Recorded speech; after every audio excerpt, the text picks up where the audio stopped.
Oh. Are you certain?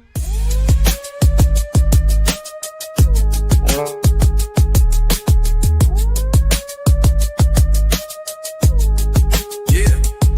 You down with BCP? Are we live?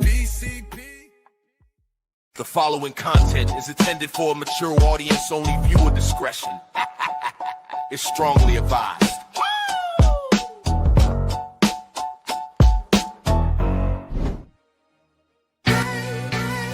Yeah. To the tune of OPP, minority by nature. No time for idle chitter chat and petty iterations. Teaming to me exponentially like I'm Barack's inauguration. Erratic calculations, nah, I runs the infinite. Only way I slow me down is with some calcing by a limit. They might no longer show the work, the answer's self-evident. Some truth should be proclaimed in the Declaration of Independence. Things not instantaneous can be approximated by adding up our changes till everything integrated. Word to my partners in calculus. Yo, you down with BCP? Yeah, you know me. You down with BCP? Yeah, you know me. Integral, grind exponential. You down with BCP? That's the way we rotate radiannually. You down with BCP? Down with BCP? You down with BCP? You down with BCP? That's the way we do things limitlessly. Yeah, you down with BCP? Yeah, you know me. You down with BCP? Let's blow. Switch the flow. Shift the tempo. You down with BCP? Down with BCP? You down with BCP? You down with BCP? Are we live? That's the way we do things limitlessly. What? Yeah, you down with BCP? Yeah, you know me. What's happening, fellas? Hey, look at this. I don't know, I'm doing a What, little no dance super with chats? Shorty. Look at me. Look at me with my coronary artery disease having ass wearing a fucking Fitbit, guys. Look at this. If the scroty fits, Man, Tell you what, man. what's happening, Charles? Minister Charles Johnson. What's going on with you? No, Shorty, wait. Excuse me, my friend. You don't just go off saying it like that. Come on, let's do it. I was trying to tell you something. Though. Oh, all right. I was trying to say, what's up, Shorty? What's up, Foster? How you guys doing? I am doing great, but now we have to make up for that. all right. On a one, How on a you two, doing? on a tree. Ready? Minister Charles Charles Johnson. Johnson. He's a baller, man. I hate him though. Like Michigan guy, I can't stand him, man. Then we have Games Guru 50. What is Cool. the game What is it? guru? You gotta be Johnson. Cliff Victoria. I try to go higher. I try to do the octave thing. Jerry is Craven. Cliff Victoria, our longtime member and good friend. Thank you so much for joining us again tonight, Cliff Victoria. Games Guru, Armando Lara Jr. Armando. Lara. We just get right into it right now. No opener, What is we're just Jerry going right into the Craven chat. now? Benjamin Williams. You guys have any idea what Jerry is Craven? I'm just asking a question. Isn't that Carl's best friend? Jerry is you know what Jerry's craving? Jerry Seinfeld. Eh, BCP. Yeah. And some BCP, yeah. Armando BCP. Lara Jr. Thank you for joining us tonight. I know he says he's watching Mexico football right now, so thank you for having us on and giving us the view because you're a good friend of the channel. Thank you so much. Go South Korea. My good friend Steve in chat. Good to see you, my buddy. Creighton Okay. Wilfong joining us tonight. Excuse me. Doesn't work. So, yeah, got my Fitbit. Hey, are you fit? It's actually, I didn't just buy this. I had it. Craig's been on me for years now, man. Foster had to shave his beard because his last girl left. Did you read that tweet?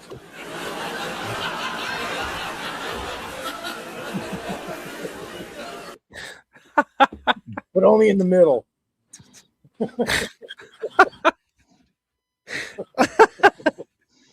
Oh, crap. Oh my god.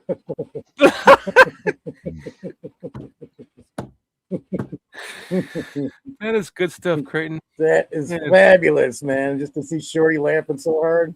That is good stuff, Creighton. Oh, Oh man, it's nights like these when I'm just like, yeah, I haven't even started the thumbnail for the show. It's like going on 7:00. It's like, just have nothing to talk about tonight. There's like, what are we going to talk about? And then we just get in here, and Creighton Wiltfong comes in and just says something shit like that just makes it all worth it. So thank you, Creighton. Thank you so much, man. back at you, Creighton. I love you too, man. That's awesome. Right. Love it. That's so good. I'm Right, jealous. right. I wish I would have thought of that one. Or even better yet, PJ. Imagine if that came out of PJ's mouth.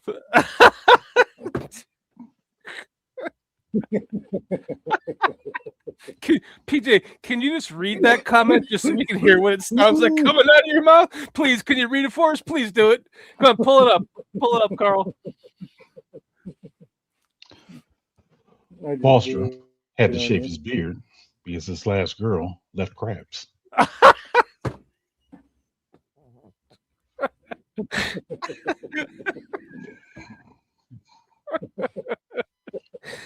Oh my god. Can you do it one more time, but say it like you said it? Like say it like you said it. Say it like not like you're reading it, just like it came off the top of your mouth. Oh, okay. Pull it up again, Carl. Where's it at? I got it. Foster had to shave his beard because his last girl left crabs. No, do it over again. One more time. Come on. Foster had to shave his beard because his last girl left crabs. There we go. Clip that shit.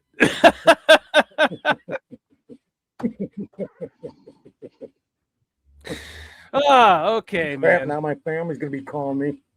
Sorry, I'm dying from that one. Jerry is Craven says, still love this show. Like basically he's saying, even though this shit is going on right now, I still love this show. Like, come on, can you get to the Bears? Oh man. Let's get to ourselves first. How are you? Let's get into it, man. How you doing, PJ? How you doing, And he said, Foster? "Oh, What's this is up, Creighton Carl? Carl, you were right. Sorry. Sorry, you talked over me. Go ahead. Damn you. I did. Let's do this shit. I was just laughing at because you guys are right. Because Jerry Craven said, I'm always Craven Carl. So I did talk over Well, if anything's going to get clipped, Trying to get Foster, that in it's there. going to be that. Clip this shit. What? If anything's gonna Okay. what? Okay. All right. Let's start over again. Hmm. Good evening, gentlemen. and Context for welcome the show: Foster is off a 25 milligram edible. Good evening, everyone, and welcome to Bears Country Podcast. How are you guys doing tonight? I'm doing pretty good, man. How about you guys? I'm doing really well. Feeling okay. I took a nap. I got my That's good. Fitbit going. My Fitbit. I've got in 3,510 steps today, all by doing this. Oh, look. 3,520. Are you sure it wasn't this? Yeah, Right. I've done some of that because I do use my left hand. I'll be honest, and I talk a lot with my hand. I do this. Like I know you just 3,530. Oh no! Look, it actually stayed the same. Wow. But yeah. Anyways, yeah. It's Ice Cold Magician. Thank you for joining us tonight. Oh man, yeah, I got to get to 10K, man. I got to do this more, Jerry. Just go like this. And then, yep, 3,550. So, yeah, the week went well for you guys. Everything's going well. Oh, Nothing yeah. to complain about, Foster. PJ's going good. Coaching's going well. I'm trying to see how many steps I got today. I'll complain. Oh, you got one too? Yeah, I've always had one, bro. Is that on your Apple Watch? I don't have Apple. You know what? You need to walk more. You own an Apple computer. Your computer is an Apple computer, and you do not have an iPhone, and you do not have an iWatch, and you can afford both of them. As the guy who literally works in tech, that's the most ass backwards thing that PJ could ever have done. Exactly. If you have a Mac computer, you're effectively a certified weirdo. But it's almost common to have an iPhone and use a Windows computer or whatever. So, however, if you have an iPhone, Foster, I just wanted to let you know that it's okay to have a regular watch. So the watch is fine. No one cares about the watch. No one cares about the watch. It is. I unironically want to hear about this computer. Why do you have a Mac, PJ? well, no. The question is, why do you have a Mac and not an iPhone? Because you can just send your pictures right back and forth to your Mac, to your iPhone. They talk to each other. And then you have an iWatch, and they all three talk to each other. Like, why would you have a Mac computer, but then have all these other Android devices? It's silly. It's a waste of. Let the man Easy. speak. Let the man speak. It's not silly to own Android. It's not silly to have mixed match. I mean, hey, it's not silly. It's not because I. What? I only have a like a regular a Windows computer because of work. Other than that, it's my Mac. Well, I want to hear it from PJ's mouth. Why does PJ have the Mac? Well, Does it really freaking matter? The camera on a computer? Yeah. Well, You're then just sitting doing FaceTime all day? the iPhone has a just as good of a camera. It does. Oh, doggone. I give you a reason now you would have screwed like that this- the reason that like I this give camera? This camera right here? Like Yeah. Come on, announce to the world why you Wait, have a Mac so computer. Is it a separate thing, or is it like in the bezel of the computer? It's just it's there already. It's in the computer. Wow. And like the things that you have to do on the computer, like you're comfortable with it, you're good. You like it. It works. Yeah. That's crazy. Have you had like several iterations of Mac computers? First one. What did you ever have a computer before that? Several. And none of them. They were all Hey. Windows. This is not interrogation of PJ tonight about what computer he has. It doesn't matter. Well, No, we're trying to get to somewhere. We're trying to it's figure out about- if you got no. scammed. It's about the Did you get fact- conned? the Why do you fact have that this? If you have a Mac computer, then your phone should be an iPhone, and your wristwatch should be. Says who? Well, because they're all the same Says who? product. Well, says me, damn it. They're all the same product, and they all talk to each other, and they all like work together as your friend. If I wanted to buy an Apple, I would have bought an Apple Watch, or I would have bought an Apple phone. I don't want to. I wanted a Mac computer, so I bought a Mac computer. All right, fair enough. Just trying to help you out, buddy. Nah. It having- hides porn better from his wife. I don't know. I'm just saying. No, that would be the I can iPhone. help with that. I can help with that, PJ. If you got problems, I can help you. The iPhone Sorry, would be Keith. that over. It just came out.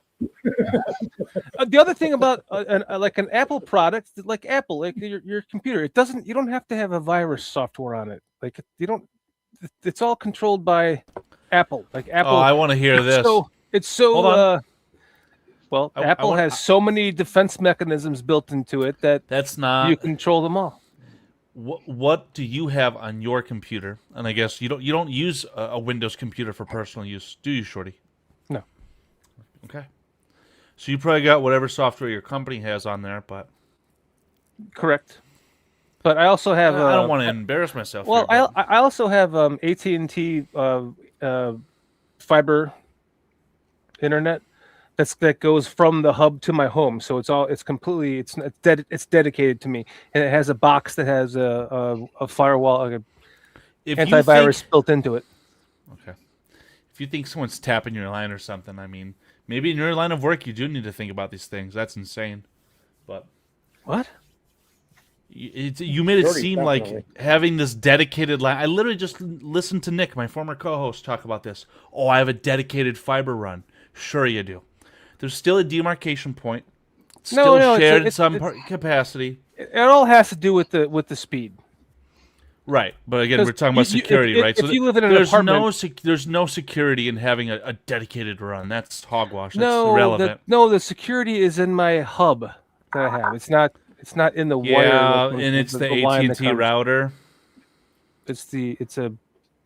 It's a pretty nice hub. It's totally different than like the If you standard hub. if you got Foster drunk and gave him a machete, that'd This be the isn't same a- level of security that you're talking about here. So I don't want to hear that. All right, let's not get into security on the show. We can talk about it on the I side. mean, If you're that concerned about it, let's talk about this later. Bad security. wait. Be a bunch of Maybe people Cliff is onto around. something right here. Maybe Cliff is onto something here. Show guy porn. That's oh, you naive son of a skateboard. bitch. Oh boy. Now talk about off the rails. Yeah, luckily for me, I don't care if my things are synced or not. That's fine. That's fine. That's fine. How about you, Foster? Me too. Me too, man. I don't either. I don't have nothing. honest. I'm old school, dude. Matter of fact, my toilet was made January 1st, 1949. Still works. Nothing. I don't want new stuff. Steve, I just put a 40-year-old storm door on the front of my house and took off a newer one. LCBC Just stands saying. for let Caleb be Caleb, Steve. Let Caleb be Caleb. I got a question for you guys because Foster just used the term old school, and this just came up at work. Maybe this is the wrong crowd to ask this question, but do you guys view the term old school as a negative comment or a positive comment? Or I guess Neither. in a context. Well, if you had to choose, A factual comment. Yeah. if you had to choose if it was in like a positive or a negative context. I guess it Positive? depends on how it was used. Yeah. The consensus- Well, I view it as a positive. In my context, I would say most of the time it's positive because I'm always referring to this new stuff is mid-life crap. Give me something old school that'll last for 40 years instead of this crap designed to come apart in 9. So I'm going to say positive for me. Unfortunately, at my workplace, the conclusion and the consensus was that old school is a negative context. So, very, very interesting thought there. I think Just it curious. depends on, Just curious. I think it depends on who's saying it for one and what context they're saying it to. It's got to be a bunch of what in reference they're making it. Because if they say you got old school clothes, now that's kind of a negative. Nah, I it don't- was more I don't- so like just the context of what they were discussing was just behavioral, right? Like, oh, that guy's old school. Like, it was negative. I can't really. See, I don't that really right want to there- divulge. Or it could be like that Now, see, guy's that would be old a school. positive for me. Yeah. If I hear somebody say that about someone, hey, that guy's old school, that would be a positive Yep. because that suggests he has wisdom. Well, what if they said there's two ways of saying it? It's like if you read it in a text, well, of course you're going to see it one way, but if somebody if you hear the old school means we can do stuff, Carl. right, so if somebody says, "Man, that guy's old," that We can guy's do old stuff, school, period. or he says, "Man, that guy's old school." You got positive and negative energy coming from both verbal contexts of it. In text, it means nothing. It's always taken negatively. Everyone always takes that shit negatively first because they can't hear the inflection in the words coming out of the mouth of the person saying it. So that's what, to your point, PJ, it depends how it's being used, how it's being said, how it's I think being worded. to refer to anyone as old school, always look at that as a positive because that to me says that person has wisdom. So if a person was to say, "Man, Shorty's real old school," I'm like, "Man, that's saying that Shorty has some wisdom." Or they say, "Man, Carl, he acts old school. Man, he's acting wise beyond his years." That's what I'm taking when they say. So the answer is I positive could to me. I could see you saying like, "Oh, that guy's old school," in the sense of like he's no nonsense, and I personally view that as a positive in the positive light. Again, kind of in that discussion I was having with my coworkers, it ended up being, I'd say, quite a negative thing, which I wouldn't say was surprising, but it just is what it is. You know what? You're coming from a 20-year younger perspective. Wait. I got a And- question for Carl. Damn it! Damn it, Jim. Foster.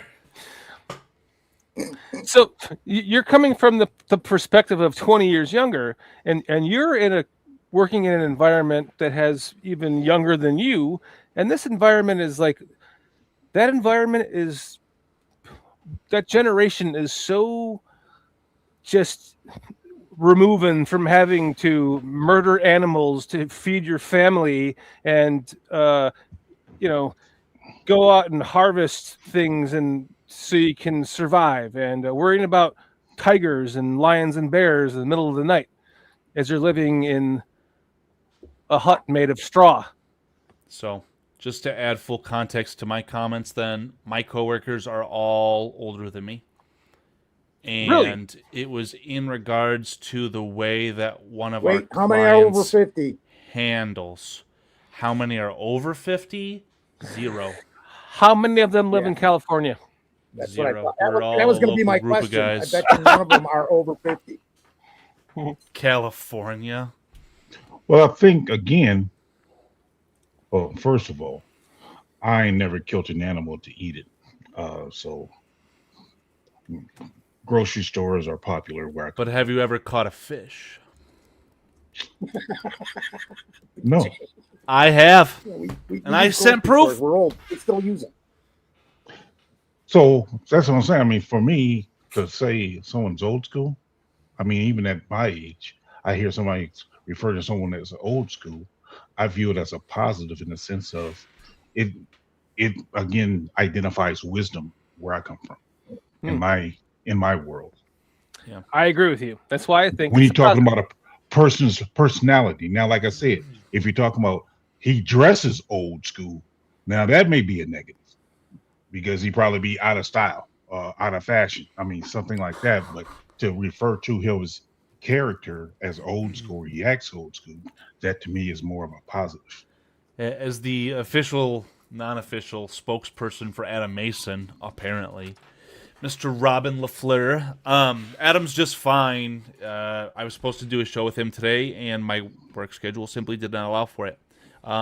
He hasn't been doing a lot as well. I think he's trying to dial it back just for his sanity. He also, I think, told me that he was sick. He had like strep or something. So he's alive. He's fine. We'll probably be live next week, Robin. So Hey, look, they'll have to settle listen. for us this week. Listen, you're lucky enough to have us. Like this is the time of season that none of us want to be doing any of this shit. Even our good That's not friend I true. do. Sean Sierra didn't do his show this Yeah, week I so do. far. But wouldn't I'm say saying no one we do. I'm not wants talking to. about us. I'm saying like a lot of other. I'm talking about other podcasts are kind of like not doing things at this moment. They're Okay. shutting down for a show or two. But we're here. That's the point. You guys are here You let 'em because go we on are that here. one? And you know what the best part is? We haven't even talked about the fucking Bears at one moment yet. That's the fun part. That's what I love about the show.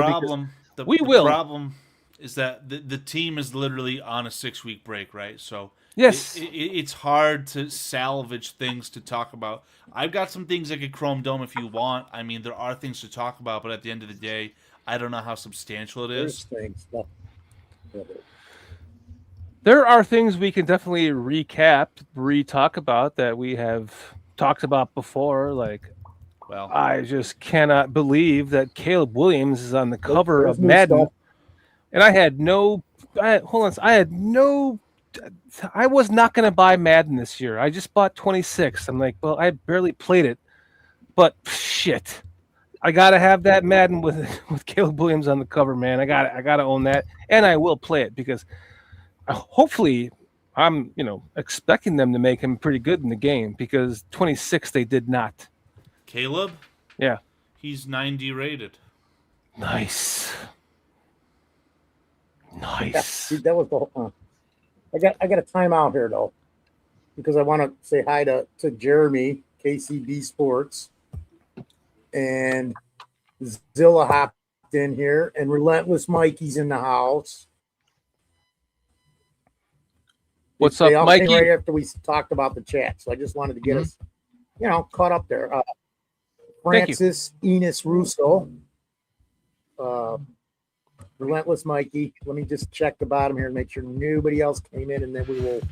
Charles continue. I'm Johnson sorry, I just requesting gotta that do Shorty 'cause check I- his email. Because these people Shorty. come out here watching. We had somebody else in here in chat And today. Rick Mosby 9073.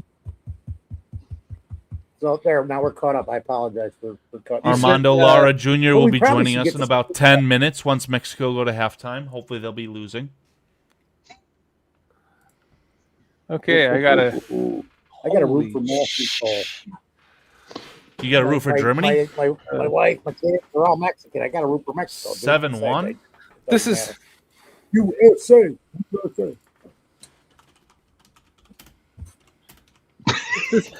this is actually perfect. This is so amazing that this actually ties into the previous discussion. Minister Charles Johnson just sent me a picture of one of his fish catches. So I'm going to download this picture to my phone, and then I'm going to press a button and send it right to my Mac from my iPhone, and I'm going to display this picture within minutes. Just saying. Thank you, Minister. Crap. Well, seeing as though he has a Mac or an Apple phone, could he have not just sent it to your computer for you? Just send everything through Twitter. He could have. He does have my number. Take a picture on your phone. He is right, Minister. He is right. Send a He could have DM on just sent me the Twitter. picture on my phone. Access Twitter on your Mac, Smart-ass. on your Linux. Oh my goodness. I mean, just because I don't use that technology doesn't mean I don't understand that technology. All right, I'm airdropping it right now to my computer. All right. So I'm having some. Some technical difficulties. What are you about to say? The thing about me when I lose my Android phone, though, I don't have to worry about having to locate my phone in order to get a new one. It's actually a really, really good point there, because my girlfriend just got herself a new phone, and they literally told her, like, you gotta disable your Find My iPhone. It's a pain in the butt. I know not of what you speak. Have we considered not losing our phone? Well, I haven't never lost a phone, but Same. because I have grandsons who may or may not be on my plan, and may or may have not lost phones. There you have it. What while Shorty's trying to finalize that, I mean, why is KCB Sports flexing this? I mean, I'll be the asshole. I mean, from my point of view, using AI to generate your thumbnails, I mean, it's not the best. I would love to hear why KCB Sports, not to be rude to you, but That's Jeremy, man. Carl hates AI. Oh, that's Jeremy. it's soulless, in my opinion. It's also creating data centers that are ruining our lands, just like the one that was built 2 miles down the road from me. You should. Dude, they're Do building you two have of a them tool within to measure the 5 miles sound from in me. your I area? don't like it. I don't know. You should measure what like the bass sound is at a standard day, at a certain point in the day where it's a little bit more quiet, and compare that after the data center is finalized. Oh my God, what is that? This is Minister. I think it's Minister Charles. That is a goddamn fish. That's a fish right there. I mean, that's a little bit bigger than my walleye that I monster. literally had to throw back for being too small. Oh my God. That doesn't look like Minister, but that's Yes, a nice him. fish. That's him. That is him. Nice. What type of fish is that? Is that catfish? No, that's a walleye. Is that walleye? That's a That's not walleye? a walleye. No, you idiots. That's a not catfish. walleye. That's a fucking catfish, I was man. gonna say, are you ridiculous? I can't believe any of you even bought that. I was totally expecting you to like call shit I on did me. it. You're I got already babysitting your second White Claw. I mean, I thought you were serious the way you catfish. delivered it. Jeez. I'm already babysitting my second White Claw. Thank you for putting that out. You're right. Let me take another sip of it. No, finish it immediately. Just face it. I'm just saying. I mean, I did ask, was it a catfish? That's your favorite fish, my man. I didn't say it was my favorite. Jeremy's saying it's your favorite fish for spaghetti. Do you eat other fish with spaghetti? Let's see. There's walleye. There's you eat trout. Walleye and like tilapia and stuff. Trout. I don't eat tilapia much anymore. No, that's not good for you. But yeah. That son of a bitch said it was 62 pounds. Mr. Charles Johnson, congratulations. I cannot believe that. That's insanity. That's insanity, man. I just want to know, honestly though, Minister Charles, was it good eating though, or did you eat it? I mean, was it good eating? Because I'm told when catfish get too big, that taste isn't all that good. That's why I'm just curious. Was it good? Yeah, that's what I've heard too. Tasty, yeah. Because somebody I used to work with, they used to go noodling. Is that what it's called when you got your hand in there and you? That's my question was going to be that. Yeah. Do you did you noodle that, or did you catch it with a? There's no way you caught that with a. I don't think he was noodling because I'm looking at his clothes. I'm doing my detective work here. I'm looking at his clothes. Don't look like he was in the water. So it looked like he was doing a rod and reel. But I know that people who have went noodling before and caught big catfish, they said that it didn't taste as well because it was too big. So that's why I'm curious about that one, if you ate it or not, and whether or not it was good. Yeah, I get you. I'm hearing, and these are people that I know in the South, they do a lot of catfish, and it's all about the way you cook it. And then a lot of them with the larger ones, what they'll do is smoke it, Pete. I don't know if that's because you're smoking it for 30 hours or whatever. Wow. So, you guys, I'm sorry, but I'm crab stash. Who put the crab stash up, Carl? You guys didn't even see what Carl did. I'm changing. No, Carl did all that and messed all of this up. I changed and I put it. I put it back to you. Off, and then he show some pride for Germany. What are we doing? Oh my God! What is chat even thinking that's going on right now? Like, let's look at this. That isn't a walleye. Walleye have teeth. Carl, I am German. Sea bass. Can root for Germany. Crappie is great. I think crappie is. It goes for me. It goes walleye, crappie, bluegill, walleye, crappie, bluegill, and then like coho salmon, fresh caught. Yeah. And then all the other stuff you can. What's the other one? Like what's walleye's the best. Walleye is just oh my goodness. Walleye is so good. You just reminded me that I have some freshly pretty good too. Trout's a little fishy to me. Really? Yeah. Did you change that, PJ? I'm with Mikey. I'm with Mikey. I saw you kind of like off on the side and it clicked. I heard it click too. I see it change. Like,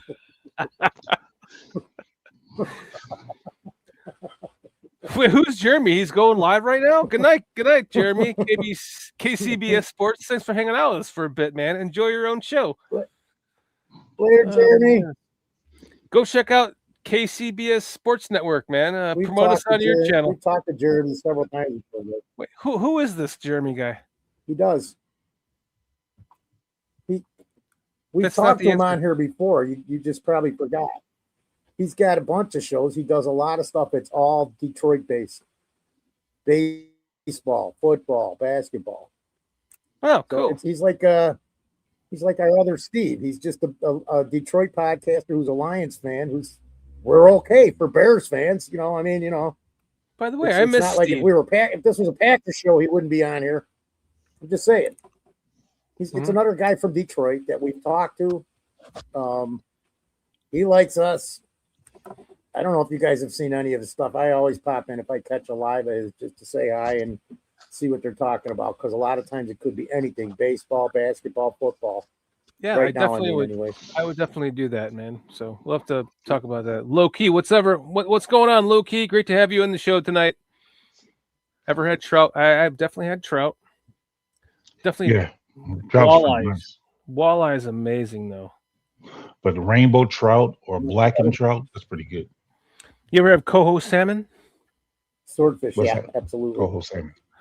Coho, it's like, so I'd go out with my cousins and we go out trolling. You know, you put a bunch of lines out and just troll on a boat and catch salmon, and just throw them into a bucket of ice. And the coho salmon is, oh my goodness, But you didn't describe what coho salmon is. it's just a breed of salmon. I don't know. It's coho salmon. Oh, it's a type of salmon. It's a type of salmon. Yeah, it's in Okay. Lake Michigan. Okay, I thought you were saying like, it's a way you cook it. Okay, my bad. Yeah, no. So we would just go trolling out on Lake Michigan and catch a bunch of salmon, and some of them would be coho. And Yeah. I would take that home, dude.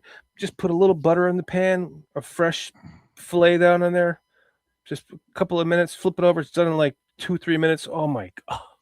I had some salmon that was teriyaki, in teriyaki sauce, and then you like sear what is it, saute it on the skillet.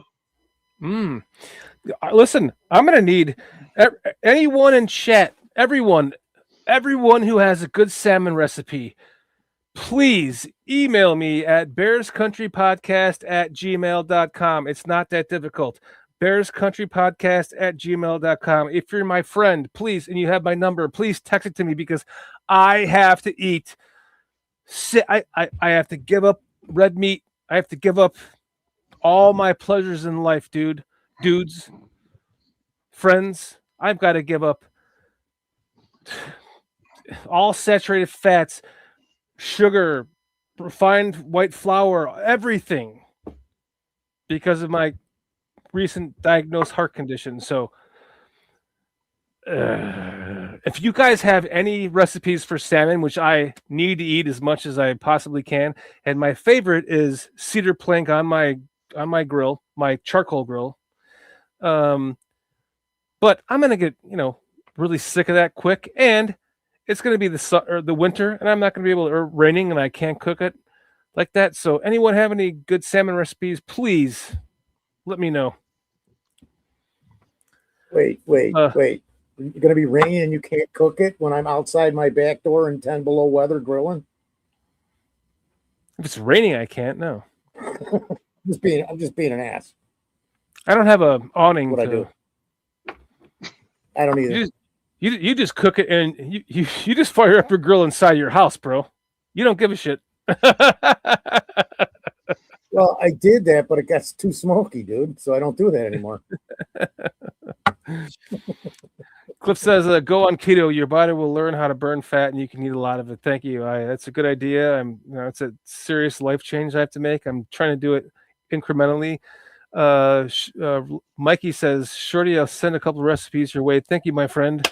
Mikey called me this past week because he was concerned about me, and we had a great talk, and I learned a lot of things that we shared similarly, and it was a great talk, Mikey. Thank you for being a member of this channel, and thank you for joining us tonight. And hello, Francis and Alex is my name-o. Oh man, it's funny that people come in here and they just like immediately jump into our conversation talking about grilling and life-changing food. That's because they was already listening. Well, maybe. Yeah, but it's They're without a comment or thought. You guys aren't talking Bears yet? Come on, where's the Bears? Yeah, we're going We on don't 40 see minutes and there's no Hey, Bears talk? I got the Bears. Hold on. Bears actually catch salmon and eat them. You're damn right. Let's talk about that. Bears like How salmon, much? right? How much will we need to have someone donate to have a video of Shorty standing in a river in Lake Michigan trying to catch salmon with his bare hands? Would $50 be enough? $100? How much, Shorty? Name your price. $10. I think Carl's a fisherman. $10. Carl's a fisherman, so we had to get Carl to do it. No, I mean, yeah, that's exactly right. I'm the fisherman. I'm not a bear. We'll let Shorty be the one standing there. I'll record from the fishing boat. We'll let Shorty do the honors there. Nice. Oh my god! Look at that, Alex saw the picture of Charles and just jumped right into the conversation because he comments. He goes, "I got on when Minister Charles was holding that catfish." So, right into it, like he was here the whole time. Okay, awesome. I'm sorry. Oh man. Tony wants me to do the polar plunge. Yeah, dude, I have a pool in my backyard. It's one of those, cheap ass pools you just put up in your backyard, and like every year we try to on New Year's do a polar plunge in that thing. It's got like a little crust of ice on it. My wife and I just jump into it. What are you laughing at? What did I miss? He's falling off the chair laughing. Dan starts and PJ just goes like this. I'm sorry, PJ. I caught it all. He started talking. I'm just like, oh, he knows. Okay, well, give him 10 minutes and then I'll shut him off. I'm sorry. No, actually, what I saw, because in my mind, I know what was going on. No, actually, Foster, I know. I was looking out my window because I'm like, it's almost 9 o'clock, or here Central Time, and it's still light outside. Yeah. Yeah. Well, it's June, man. It's June. Yeah, that's what I'm like. We get this for a little longer, and then it starts getting shorter. I used to sit on a roof in the middle of summer till 10 o'clock every night shingling because I wanted it done. Now you're sitting on the roof all the time. Wait to too 10 much. o'clock for something else. No wonder why all their fucking shingles were crooked.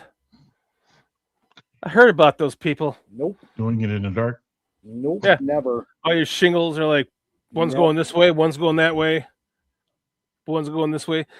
You're sitting up there with you're sitting up there with a candle, trying to put shingles on in the dark.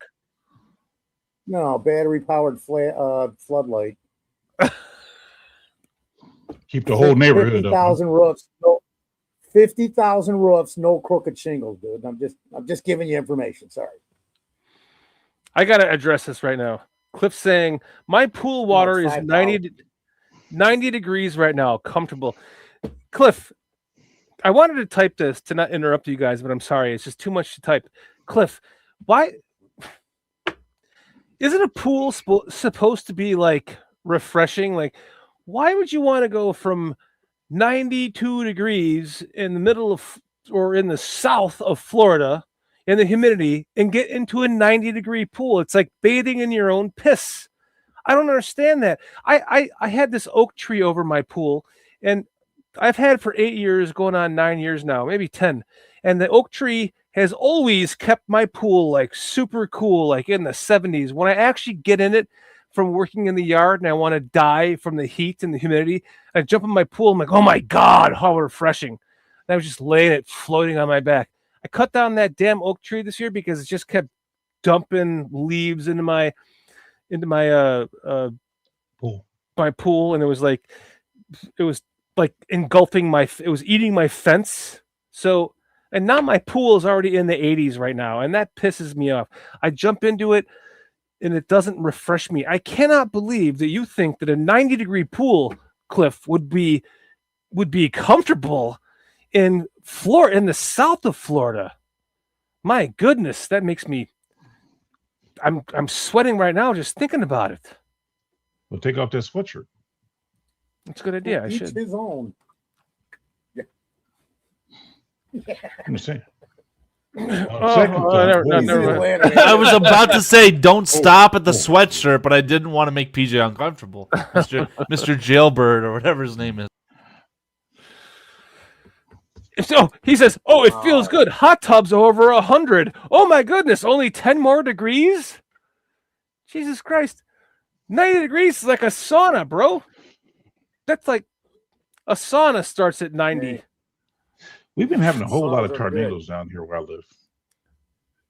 I'm in a tornado watch right now, dude. Hey, yeah, that's a good point, PJ. Did you get blasted last night or yesterday? No, but where I work at did though. Wow, and is that even more south of you? Actually, it's east. Okay. Because about 8 days ago, the client site that I was at over in Joliet, they lost power. We got blasted with a lot of bad winds. I think they said there was a rotation, not a confirmed like touchdown of a tornado. But then on Tuesday, 2 days ago, it was the same story. Like, man, we're gonna have a repeat of last Wednesday. You guys got to be careful. Yeah. Sure as shit, absolutely nothing happened. Totally fine. But I did look at the radar one time, and south of me was bad, apparently. Now, Metamora, they had an actual touchdown. Metamora is about 15 minutes away from me, and they had a touchdown. But Eureka itself, they had like Eureka, as well as where I'm at. They had down trees, down fences, and things of that stuff. But that was yesterday morning, and last week, to your point, there was some more stuff, trees down and everything. So it's tornado season or whatever they say. Monday, Tuesday, and Wednesday, I saw a tree crushed on a car, an SUV, crushed it. Jeez. Yesterday I was in Des Plaines. Yesterday morning I was in Des Plaines, and there was this monster, like triple tree. I mean, huge trunks. That was split in half because something started eating it on the inside. You could see how it was rotted out, but that thing was a monster. And unfortunately, it only took out power lines. And we've had flickering going on and off here for a week. And I'm not just talking my little area because I've been doing a bunch of running around. I'll say within a 15-mile radius of me. Up north, down south, out west. Not sure about east in Chicago, but it's been a spell of weather the last 4 or 5 days here. And we're expected to get hit with the shower tonight. I don't know how powerful tonight and Sunday. Just be careful, bro. And Please be careful, bro. good. I was out there in the wind today. Just avoid the golden shower. A ladder. Yeah. See, I have nowhere to hide in my house. Like my one place to hide, I'd have to open the door and just start grabbing shit and just throwing it out of my way to get me and my wife and my crippled dog into it. So because that's the only room in the house that has no outside walls and all that jazz. No outside windows. Huh? No outside windows on the wall. Correct. That's right. Well, down south, it's not real popular to have basements, correct? Because of the water table. Okay. Quite. That's one good thing about the Midwest, I guess. I love my basement. Yeah, me too. I love my basements up there. Hey, Foster, why you looking like that? Like, oh, I'm here. I can't get to my attic that I'm way. here. What? Well, He can't get out of his coffin quick enough. Chicago was all marshland.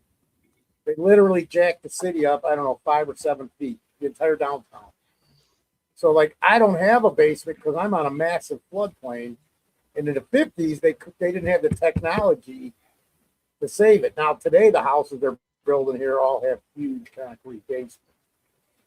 But I don't mind the crawl space here being on a floodplain, and I'm like one of the highest points for a couple square miles. That was another reason I ended up getting this house, just because it's on the hill in the whole neighborhood. But it doesn't matter as much today because they fixed so many things, man. Listen, I'm 2 White Claws in. I got to take a leak. Thanks for that announcement, here, Shorty. Appreciate it. BRB. 2 White Claws every 50 minutes is not fast enough. You got to speed it up. Bears? Yeah.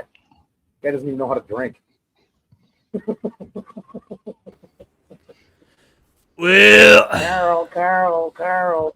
well, What's going on, Carl? How's that edible? No, because it's doing good. It's doing good, man. 12.5. It's doing good. My shoulder doesn't hurt. My wrist is killing me, but we're good. Have you Because considered Shorty keeps letting- going every week. I'm not even- Every week he's like, "There's nothing to talk about. There's nothing to talk about." And I disagree. Like, we didn't even answer the 4 questions that were on the board last week. He was talking about there's nothing to talk about. And I've seen somebody what ask questions a couple were of those? questions in the chat that where we talked. Are you satisfied with like the defensive tackle situation, or will the Bears do anything about defensive tackle or defensive end? There's a couple in the chat tonight. Okay. But I wanted to I got know one because question. now I forgot. Wait, Peach. Who did the Bears? The Bears released 2 people and picked up 2 people, but I forgot. I read it. I just don't remember who they were. I'll Was it find the yesterday? transaction Day before? log. It's just cast-offs from the UFL. Yeah, it was some like I lower know. level. I know. But I did have one question. I though. wouldn't have minded if we got Ian Wheeler. Okay, listen, everyone, this is very important. Today, no, I'm sorry, 2 days ago, on Tuesday the 16th, the Bears waived Dominique Hampton, which is a linebacker, and the kicker, Gabriel Palencia. I didn't pronounce that name correctly, but anyway. In response, the Bears signed wide receiver Caden Davis and linebacker Tony Fields II. Again, both of those players, I believe, are originating from the UFL. And they placed their current kicker on the international exemption. Not the kicker, the punter, The punter. Tory Taylor. My apologies. And PJ, Yes. it's a good thing that you mentioned that, because the Bears will be continuing to do that probably around this time of year, the rest of the time that Tory Taylor's with the Chicago Bears. Because why wouldn't you? Okay. Just squeeze a little bit of the lemon there, get a little bit more justification out of spending a 4th-round pick on a punter. You could say that during camp he doesn't count for a body, so why not? So I just want to know, my only one question is, did Minister Charles Johnson fix that fish or cook that fish tonight? That's all I really wanted. Have you? So I think I heard Foster answer the question, but you guys have had catfish and it hasn't been fried before? They can have blackened out catfish. Baked. I mean, if you're not frying a catfish, I think No, you're I- just doing it wrong. But After I came back from sitting down and taking a leak, I walk into football talk, and the first thing I hear is PJ going, "All I want to know is." All over. That's all over. I mean, because he said earlier in the chat that it depends on who the chef is on whether or not the catfish will turn out good. It's true. King Buka World. hello, I think, kink. I think you know what? I'll beat you up, man. Don't fuck with my guy. Hey, let's give him a proper introduction. Ready? Peach? King Beaker Buka. World. Ooh, come on, man. Fuck Green Bay. Come on, help me out. Come on, help me out. Ready? Buka. Come on, King. let's go. King Buka World. Like to stroke my pussy, darling. 35. 34. Over here stroking. Huh? Man. I be stroking. That was a song actually back in the day. I used to see one of those infomercials. I was stroking. What? But no, there was. Oh, speaking of food, That's you. I was. I've never had Haitian food, and a friend of mine is Haitian, and he said he wants to cook some Haitian food. I have to try it. Just because I've never had it. Oh, yeah, you must. I just got to try it. Oh, yeah. But I'm not a big fan of black beans because I've seen one dish he made before where were some black beans, and I'm like, I'm not a real big fan of black beans. It's just because they're black? No, because they're beans. Oh, okay. beans good for your heart. The more you eat, the more you fart. Anyway, yeah. Beans. What, you got a problem with kidney beans then? I really don't eat beans. Garbanzo beans? That have the word beans in it.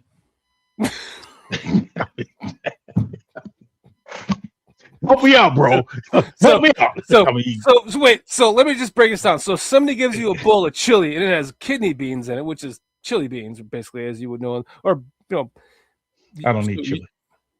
Okay, so damn, really? Yeah. Man, you are difficult, dude. You are difficult. I could be. So you would definitely not eat like any baked beans. Maybe around a campfire and I'm starring in Blazing Saddles or something. Yeah, like you just got off a horse and you had a can of beans. Yeah. To survive, you would eat them, but you just don't, in general, eat beans. I'm not a big bean eater. I may eat some Great Northern white beans twice a year. Oh my goodness, Francis! I know, dude. My mom would get like the can of baked beans, like the. Isn't that Frankenbeans? Yeah, and then hot dogs, just slice them up, put them in there, and mix them up. And I remember that as a kid that Frankenbeans.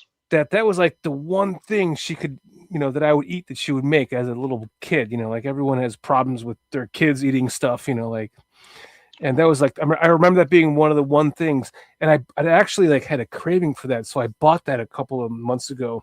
I bought the little can of it's a can of Vienna beef hot dogs, little mini dogs, and then some baked beans, and then I get this discovery with my health, and I'm like, shit.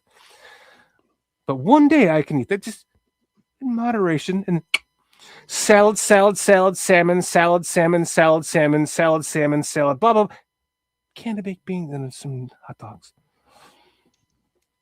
But man, I hear you, my friend. Frankenbeans, man. So you're not a Frankenbeans eater? No.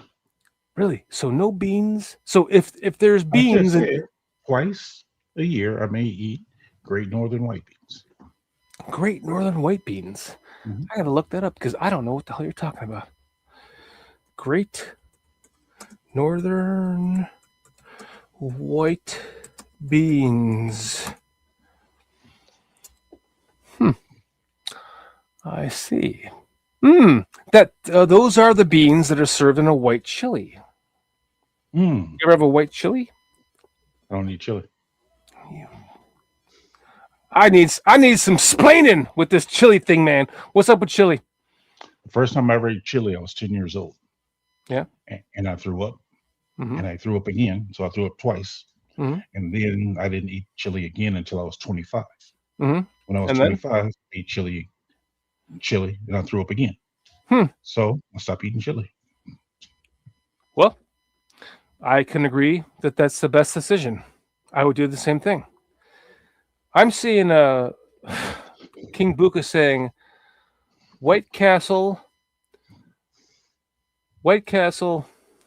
Oh, the Jenny Craig fast food. Can I just tell you, Buka, that I don't know. Let's just call it 6 months ago. I went to my Walgreens, my local Walgreens, and I saw. And I've only eaten White Castle twice in my entire life. One time I was like, I don't know why. The second time I was wasted with a buddy, and we bought like 100 million sliders, all different kinds, after a concert, and ate them at like 2:00 in the morning. And the next morning I woke up. I was staying in his apartment with him and his wife, and I woke up. Awkward. I went into his bathroom, and I closed the door, and I sat down. And the next thing I know, I could see my shit on his walls. Dang. Like it was such a disgusting moment in my life. Golly, bro. Like the smell of my shit just covered the walls of his fucking, it was that bad. So I said, I'm never eating that again. And that was 25 years ago. And then explosive diarrhea. Huh? And fast forward to now I'm in a Walgreens. And I see. Let me pause. Fast forward to a couple of years ago, I was in a Sam's Club and I see like a 25-pack or whatever of White Castle sliders. I'm like, who the hell would buy that? That's so disgusting. I want to puke. Like, they're bad enough when you eat them fresh and then they're going to sell them frozen. Like, who has the audacity? So now fast forward again to me like 6 months ago. I'm in my local Walgreens. I see like a 4-pack of these dirty bastards for like $2.25. I'm like, I don't know why that seems interesting to me right now. Yeah, fuck it, I'm gonna buy them. So I bought them, and I went home and I ate 2 of them. There's 2-packs, 40 seconds each side in a paper towel in the microwave. I'm like, where have you been all my life? Like, these are the best. These are so good. Like, I think about them all the time. And now I'm to the point where, like, how the hell did I get to this point in my life where I used to hate these things, and now I find them in a Walgreens for $2.25 each. So I buy the only 2 left because they were on sale, and now I'm like addicted to these bastards. And then I get this CT scan of 2,000, and I'm sitting there going, huh? And by the way, now I go back to my Walgreens. They're $6.50 each instead of $2.25. El Joe Nino has a question for you. What did your friend do when he saw that on his walls?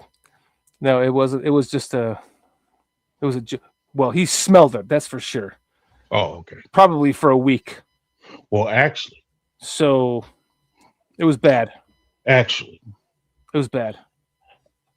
There was a person I used to work with who actually told the story that he went on a call. I forgot what the call was, a burglary, previous burglary or something of that sort. Mm-hmm. They checked the house.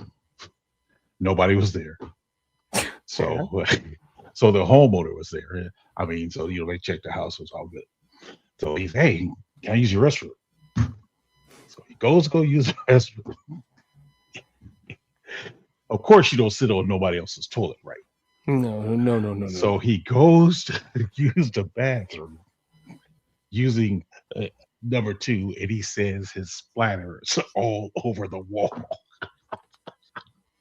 He said when he left the bathroom, he was like, okay, we got to go. I was like, so you left mess all over the man's wall and you didn't clean them up? Oh my goodness. He was like, I didn't expect to have explosive diarrhea, but that's what ended up happening.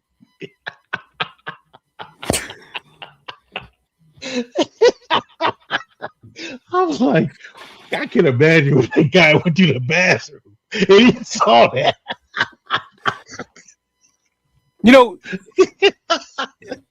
So in my position, because Buka's like, I got a lot of, I was just making like it was like a analogy. Like, I didn't really what I was saying was that the thing that whatever came out of me was it smelled so bad that you could see it on the walls. I literally didn't have any of it anywhere. Right. But in this case, it really was on the walls. Yes. And in my case, this is what turned me against standing and pissing, because I realized I'm switching the subject. I realized that when I wear shorts and I stand if I stand at my toilet and I stand there and piss, I can feel my piss hitting my legs when I'm wearing shorts. And I realized when I went to my same friend's house. Control your stream, young man. Control your stream. Well, I'm hitting dead center, bro. It's just I can't. I'm lucky enough to have that stream at this time in my life. This was years ago. And then I realized that I was at my same friend's house, and he had his kids' tub toys all around the toilet, like where the toys that his kids play with in the tub. And I see this, and I'm standing there pissing, and I can feel the piss hitting my legs. So I know the piss is going not only my direction, but it's going left and right. So it's the bounce off the water is hitting his children's bathtub toys, and that's what turned me into a sitting pisser. So excuse me, my friends, if you want to make fun of me for sitting We when I will. piss, I know you do, We will. Carl. We will. Carl's gone. Yeah, But Carl's- that is what changed my moment in my life. I'm like, I am getting pissed not only all over my legs, but all over my friends' kids' toys for their pool. Control that reckless stream, young man. Control that reckless stream. Hey, it's Get definitely reckless. now it's not a stream, it's like a blip blip blip blip blip blip blip blip blip blip blip blip. You don't have to I'm tell done. us about your prostate problems there, sir. Listen, I can't get a Sitting doctor that wants, pissers and slack-jawed gawkers. I can't get a doctor that wants to stick his finger up my ass to tell me if my prostate is enlarged. But hold on, though. I got to go back to what the guy said in the chat earlier. I think it was King Buka World and Tony Moy. Oh, God. They both made reference because I'm bringing this up because we brought this up a couple of weeks ago about Taco Bell. And they stated the same reason why I don't go to Taco Bell. They made the same comment. Taco Bell is truly a laxative. I mean, truly a laxative. That's why I don't even eat Taco Bell no more. Like I told you guys a couple of weeks ago when we had this conversation. Taco Bell like runs right through you. It's like, I don't know how Carl has Taco Bell on a daily and how you even eat Taco Bell. It doesn't run through me. It's the only fast food that I will eat anymore. It does That's not run. I have no problem with it at all. Yeah, no. Wait. No. Steve says, Shorty, you have to ask people if they smell like popcorn right after you release the demon.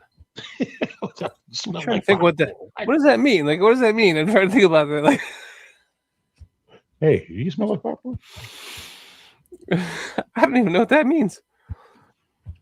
Can you expound on that, please? Expound? Expunge? Expound. Expound.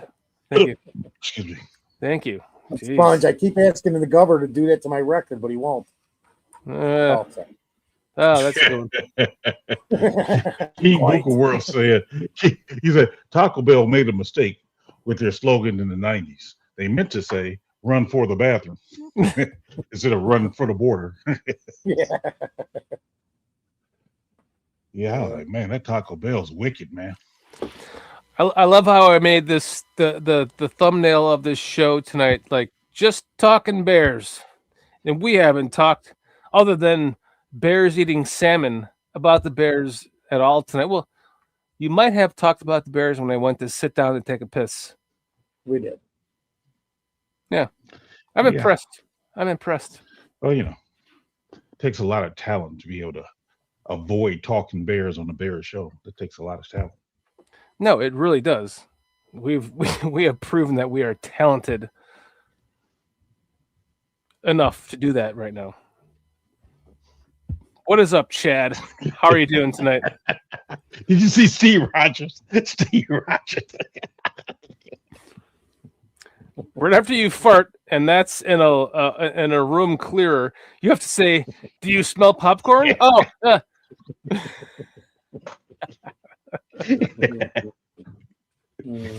oh man. Whew. Do you guys ever like So to lock the windows and just rip one that you know is gonna stink? Like after a good meatloaf, it's gonna melt your Never kids in and my your life. wife. Oh God, I love Never doing done that it. stuff. Yeah. No, the thing is when you have to let go of a real good fart, or the person you're in the bed with, preferably your wife, has to end up farting,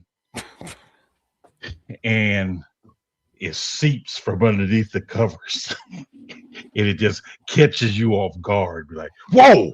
Yeah. Because they're underneath you, you're both under the same covers, and you're like, and all of a sudden it just wafts towards you. You're like, damn!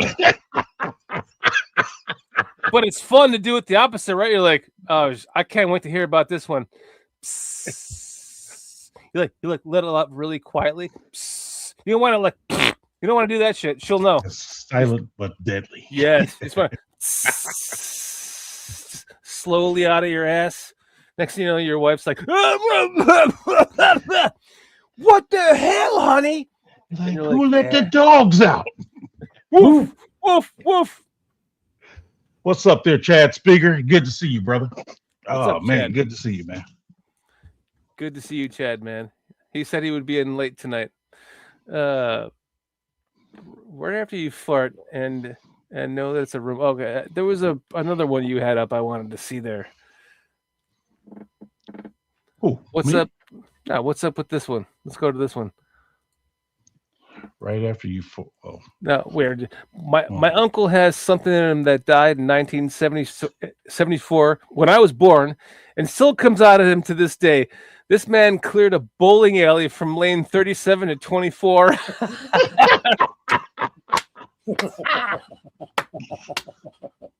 that takes talent. That takes talent. You know what?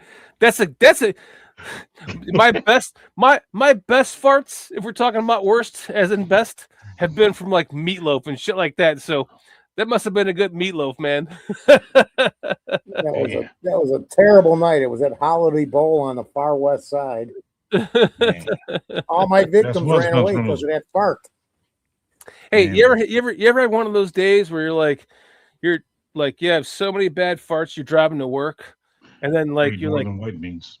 Then you're like, damn, man, I drove to work for like, well, me and not personally. If I'm driving like an hour somewhere, it's not to work ever in my life. But if I'm driving to Chicago from where I grew up, like Round Lake, and I have like one of those. We're not talking about when you started now. No, I'm talking about one of those bad fart days where like you got like a fart every 15 minutes or so, and it's like. You're like, damn, that stinks. Damn, that stinks. Damn, my goodness. Then I get to my destination like an hour later, and I literally have gone on, smelled my seat. I was like, damn, that smells exactly like my fart. You guys ever done that shit? No. No. I mean, my worst farts check come yourself. from when I eat those Great Northern white beans, though. Yeah, that's true. That's why you don't eat those beans, huh? Hey, twice a year. But you know what, though? The worst feeling in the world is when you shart, though. Dude, you're like, that's definitely not you're like, fuck. Yeah. Then you're like, you got to wash your underwear in the sink. You're like, hey, honey, I'm putting this is going to be wet underwear in the hamper. Yeah. That's tough times, bro. That's tough times. That's tough times, man. I'm telling you. So for you youngsters out there, I want to give you a word of wisdom. If you have diarrhea, don't risk farting. No. If you have diarrhea, take 1 now whole psyllium husk. It'll clear that shit up in like an hour. I promise you. Oh, don't risk it. You're like, I think this is a fart. No, you don't want to risk it, bro. Man, can you handle the chat for like 15 seconds? Yeah, I got it. All right. 15 seconds. What's Shorty doing with gray sweatpants? What's really going on? It's not fall. It's not gray sweatpants season. But yeah, man, I know we talked about everything but the Bears, but man, I just feel the need to talk about life. Life is fun sometimes. Oh my goodness, he came back with a mug. You know, there is a man code there, Foster. Shorty. There's a man code, bro. The man code says men cannot wear gray sweatpants until the fall. Oh, you saw my sweatpants. I'm just saying. Are you telling me that you kind of like women?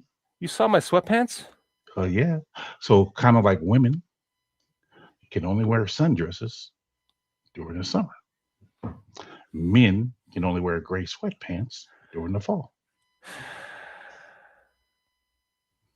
Well, to that I would say you need to have an iPhone that goes along with your Mac computer. Touche. How did you even see that I was wearing gray sweatpants? That I didn't jump. Like, how Bro, did you you? walked out the room. Okay. Oh, I see. Okay. You know what, guys in the chat? I should stop telling away my secrets. I should have just left him wondering. Like, how did he see that? But I left so I could promote to you now whole psyllium husks, soluble fiber. I recommend taking at least 1 tablespoon of this a day. I take 4. Yes, do it. One square single piece of toilet paper will wipe your ass for you. You'll be like a dog shitting in its own yard. Doesn't even need toilet paper. It's like a turd and no wipe. I just want to know why Amazing. Foster wears gray sweatpants year round. Foster's What do you mean by that, Foster? What do you mean by that? well, A woman once told me. he's got a. A woman once told me a man wearing gray sweatpants is equivalent to a woman wearing a sundress. Not unless you're in Wisconsin.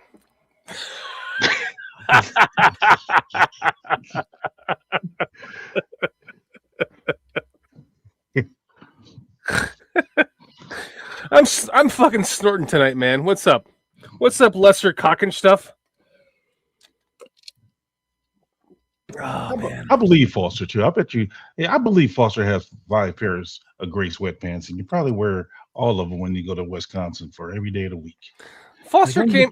I'm going to Wisconsin. Where are my gray sweatpants at? Foster came to a wedding that I invited him to. Him wearing, for my family wearing those same damn gray sweatpants. That's a joke. No, That's a I'm joke. just saying. I mean, because I see my guy, who Steve Rogers, Captain America, is saying, "Hey, his gray sweatpants are his pajamas." Good move there, sir. Good move. That's all I got to say. Good move, sir.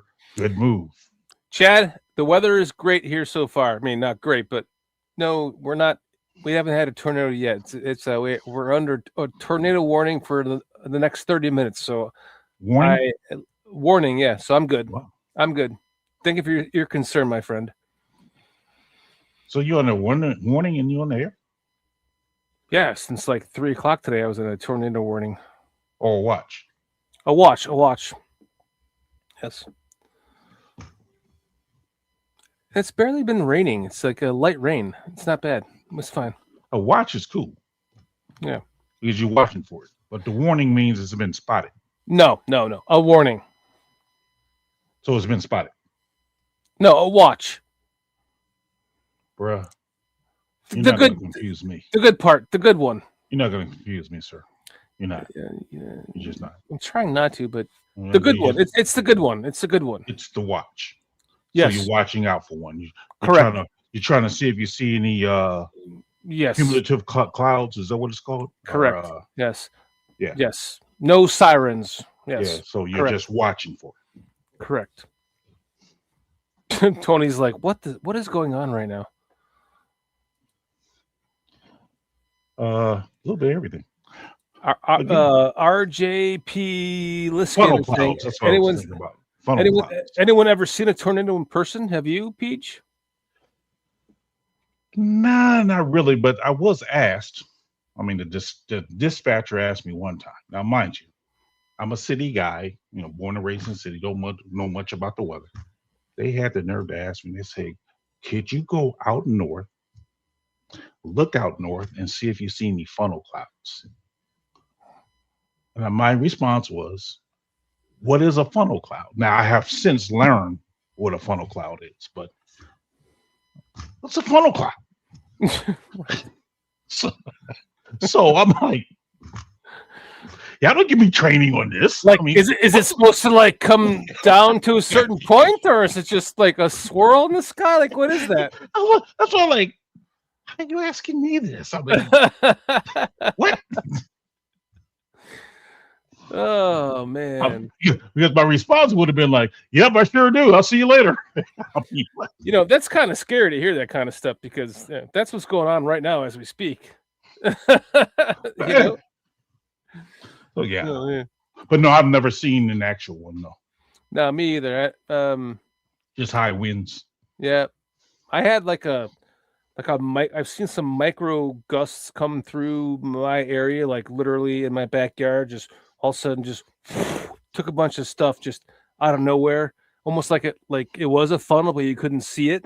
Just a Right. mini one, like those dust. Sandstorms. Yeah, like you see them like that, kind of like you couldn't see, but just like moved just in a second.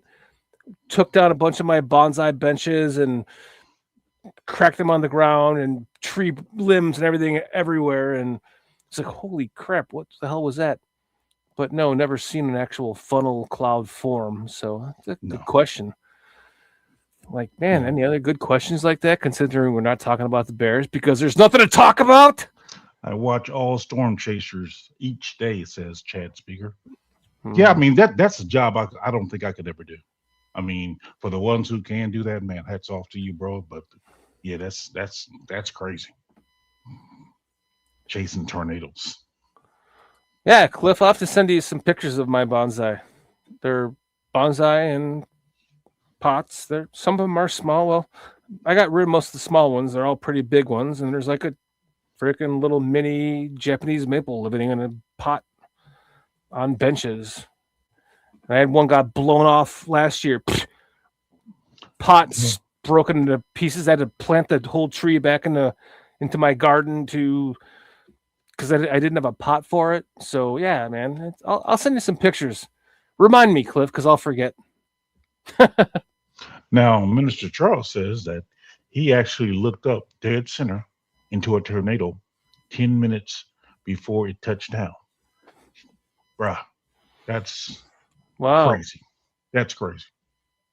That's pretty interesting.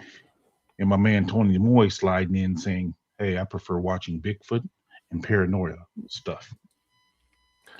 Yeah, but you know what I noticed about the Bigfoot stuff? I mean, seeing as though we're going here, I never, ever get a good view of it. I mean, why is it always from a distance, blurry? You never get a real good view of it. I mean, that's what I've always noticed. Or the other one I've been seeing lately is mermaids. Talk about mermaids and just like, again, kind of blurry from a distance, not a good shot. No, there's one good guy that he was out on like a fishing boat or something. Maybe you saw this one or not, because it's not like cloudy footage. It's like he can hear like the like weird noises coming from the ocean, and then like the sirens. Like weird stuff. Like yes, then he can kind of see something kind of in the water, and it's not blurry at all. It's like good footage, and then his shit got pulled from like TikTok and all that stuff, and then he like put it out on other channels, like maybe like YouTube or something, and then more footage of the same kind of thing, and I'm kind of believing that there is a possibility that there could be some kind of mermaid animal. Like the oceans are so undiscovered. Yes. And we're hearing more and more and more about them with all the technology that we have. And everyone has phones nowadays with cameras, and even the military is reporting like UFOs coming in and out of the ocean at this point in our existence. So I've always believed that anything is possible. Anything is a possibility. And I think that we're kind of living in this moment right now. It almost kind of feels like a glitch in the matrix in some way, like to where all this stuff is just coming out, and it seems more and more real to the more and more of us as a population, unless you don't believe in that.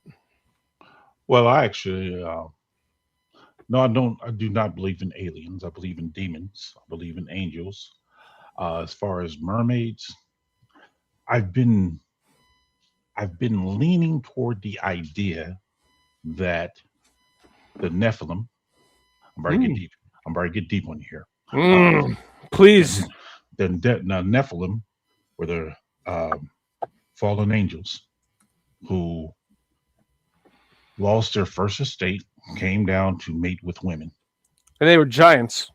No, when They had created children. They created giants. So I may have gotten this wrong. So the Nephilim are the giants. So the angels were not the giants. They came down and mated with the women of the earth and created giants. And I'm told that the women that the angels got with, those are the ones who became mermaids.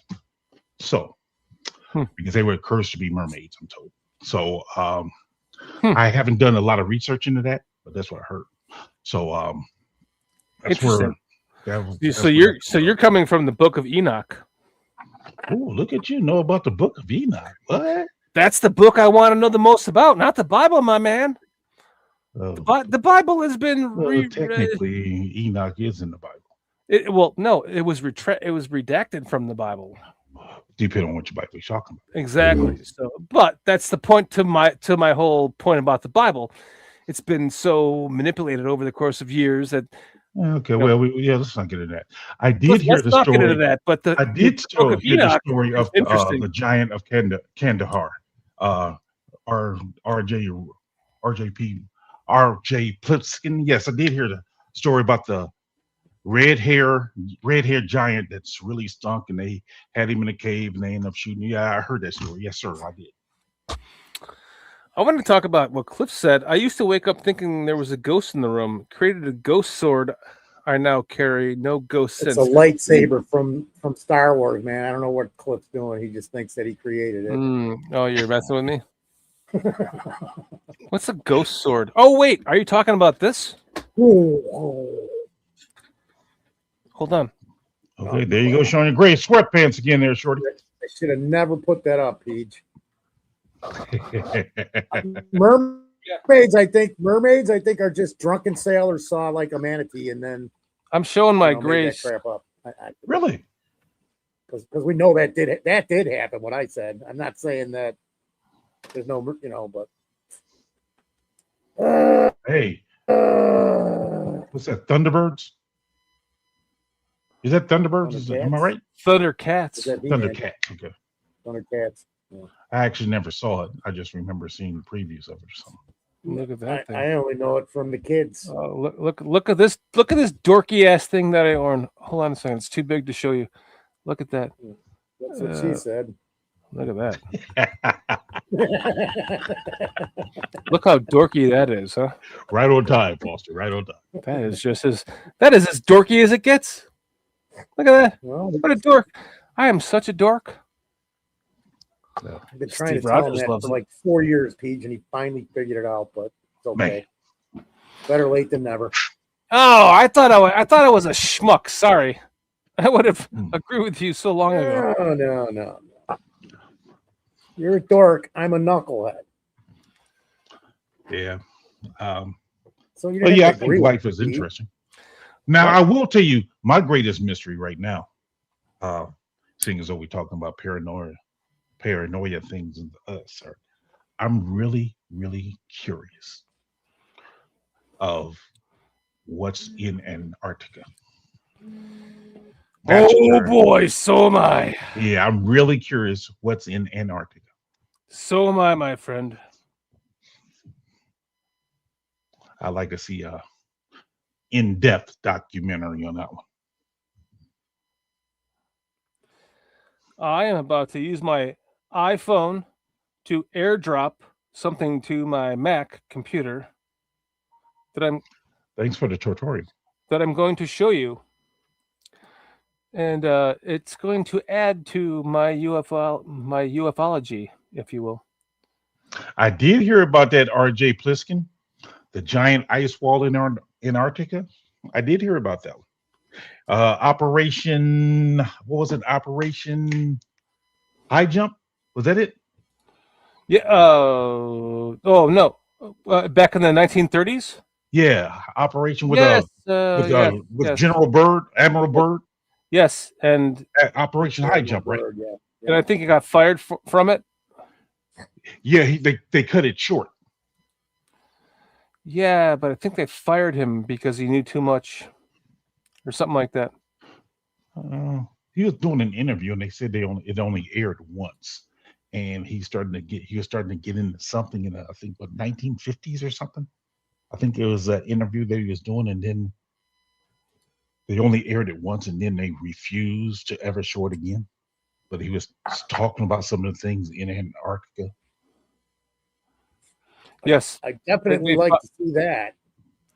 there was definitely they found something, and it goes more into that where like Russia had found some lake underneath the ice, like deep in Antarctica, and there was like Yes. some giant squid in there, and it goes even deeper where there was a general who was a pilot back in the 50s who was flying like his little bi-winged plane into like Antarctica and found like a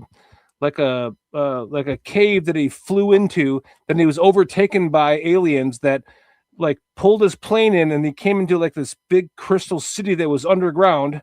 And all this stuff was only released because he had written it in his diary, and he was never allowed to speak about this, so he never did his entire life.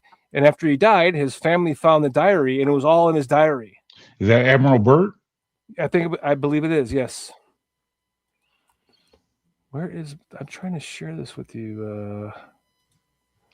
I'm just saying. I mean, I just think there's a lot of mysteries to your point, Shorty. Like in the ocean, there's a lot of mysteries. I think Yes, space. sir. I think space is a mystery. I mean, I remember seeing something about space where they said, "Oh, we lost a technology that we use in order to go to the moon. That's why we haven't been back to the moon since." I'm like, so you lost the technology that took you to the moon. That's why you can't go back there. Or was it the fact that you never went to the moon in the first place? That could be too. I don't doubt that at all. I just can't trust nothing anymore because the more I dig into stuff, the more I find out most of it's freaking bullshit. I kid you Yeah, not. I think there's a lot of anything I deception. dig into. I agree with Anything you, I dig Foster. into, I'm like, what the hell, man? You A lot told of us this for deception. 50, 60 years, and now I'm looking at it going, now I'm getting the facts, and it's like, you guys knew this crap. You lied to us in school. I mean, just that kind of crap, because that's what happened. Because you don't know. You know what my question was? I mean, maybe you Hmm. guys, maybe you guys never stopped to think about this. I remember when I was in school, dating myself here. And it was Wait! You date yourself? That's weird. so Somebody's got to do it. they were showing the moon landing, right? And my question was always, who is recording this?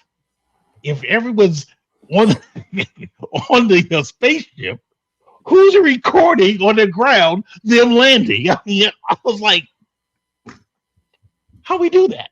That's Well, true. here I'm gonna That's answer part of 100% your true. question. Because who are the names that you know from the Apollo moon landing? There's only one Buzz you Aldrin, probably know: Neil Armstrong, Buzz Aldrin. Buzz Aldrin. I think there's three or There was five another guys one. on that Yeah. guys on that mission, and I don't know, 6 or 7 guys that touched the moon, and nobody knows who the other guys are. And I'm just giving you information. This doesn't even mean it's right. It's stuff that I've read. Right. So quite right. It's just stuff I've read, and like I just said a minute ago, can I believe it? Because I don't know what to believe anymore. It's all a bunch of crap. Man, it's just, I mean, I just think it's so many mysteries there. I mean, even, when it comes to pyramids coming to, or just statues and all these underground cities, even like on the East Coast, they discovering underground cities and whatnot. It's like amazes me. So But yeah, I look, think there's a lot of mysteries out there. so my wife and I, sorry, I was off on a tangent trying to find this video. So my wife and I last July we went to Yellowstone, and we were up in the middle of like nowhere, like in the mountains in like Montana, just about to get to Yellowstone. So we camped in Montana, and then the entrance to Yellowstone was like 2 miles away. Montana actually, the Yellowstone actually starts in Montana on the west side, and then we eventually hit Wyoming while we were actually in Yellowstone. So we were camping there, and my wife captured this, and I've played the same thing for you before. I have a whole like documentation of my UFO like videos that I've showed before. I have to add this to this. So my wife captured this video when we were like up in Montana at like midnight or so, and let's just show you guys what this is. So this is, so I have to actually, where is this video? I have to play it. So I have to tag this and play it. Okay. So look at this thing. Yeah, look like some moon. So she actually took a screenshot of this and zoomed into it and zoomed into it and zoomed into it. And it's the same thing that I showed you before. It's like a glowing orange orb with like a cube in the center of it. If you zoom into this image, if you take a screenshot of this image and zoom in and zoom in and zoom in, you can see like an orange cube inside of this. And this is the same damn. And we saw, this is not the first one. We saw dozens and dozens of these things. They were almost like on a pattern going around our view at night when you can see nothing but, black sky and all the stars and everything. There's no light pollution. You can see all these kind of things just kind of going all different directions. They're not like the stars are bright. So like in the middle of the night. In the heart of Texas.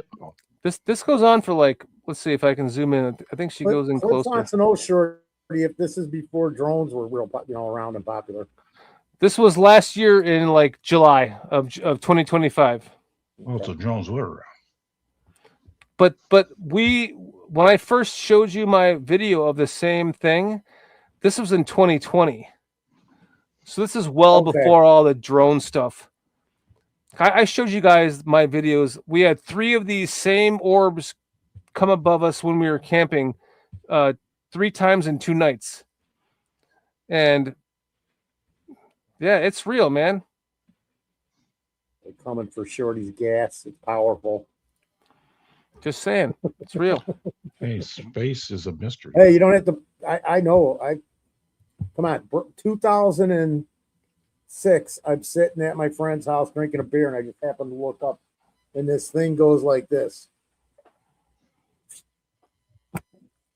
across the sky. And I mean, it probably took me 20 seconds to watch it. It just went real slow, real slow, real slow. Made a 90-degree angle turn and went and gone. And you're like, what did I just watch? I'm like, that was a UFO.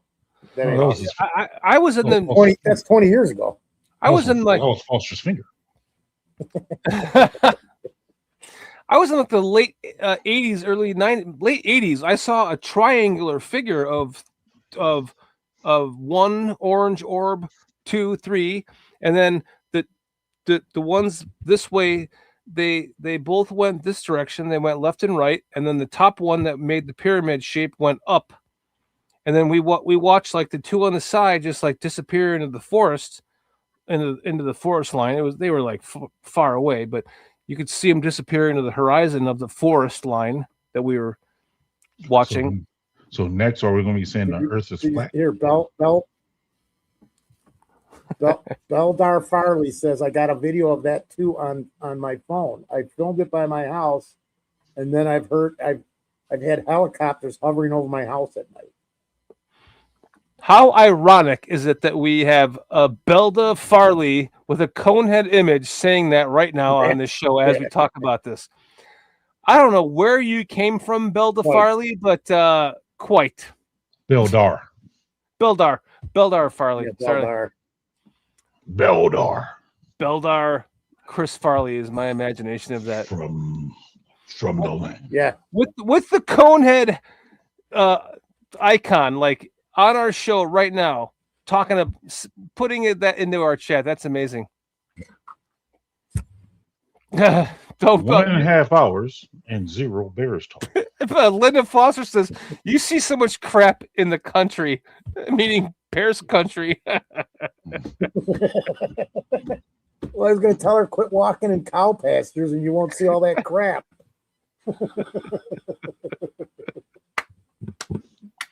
But I get it. I know it. Some of the stuff that's it. I don't know. I can't even tell it because you guys, she'd have to tell it. Do you guys want to even talk some Bears then, or just like end the show here on, just us, not right now, but just us talking crap the whole night? Just got to let it go with the flow there, bro. Yeah? You want to talk some Bears then? Yeah. I don't know. Yeah. I was leaning Bears. I just don't know. So it's the off season. There's nothing to talk about. So what about those UFOs, guys?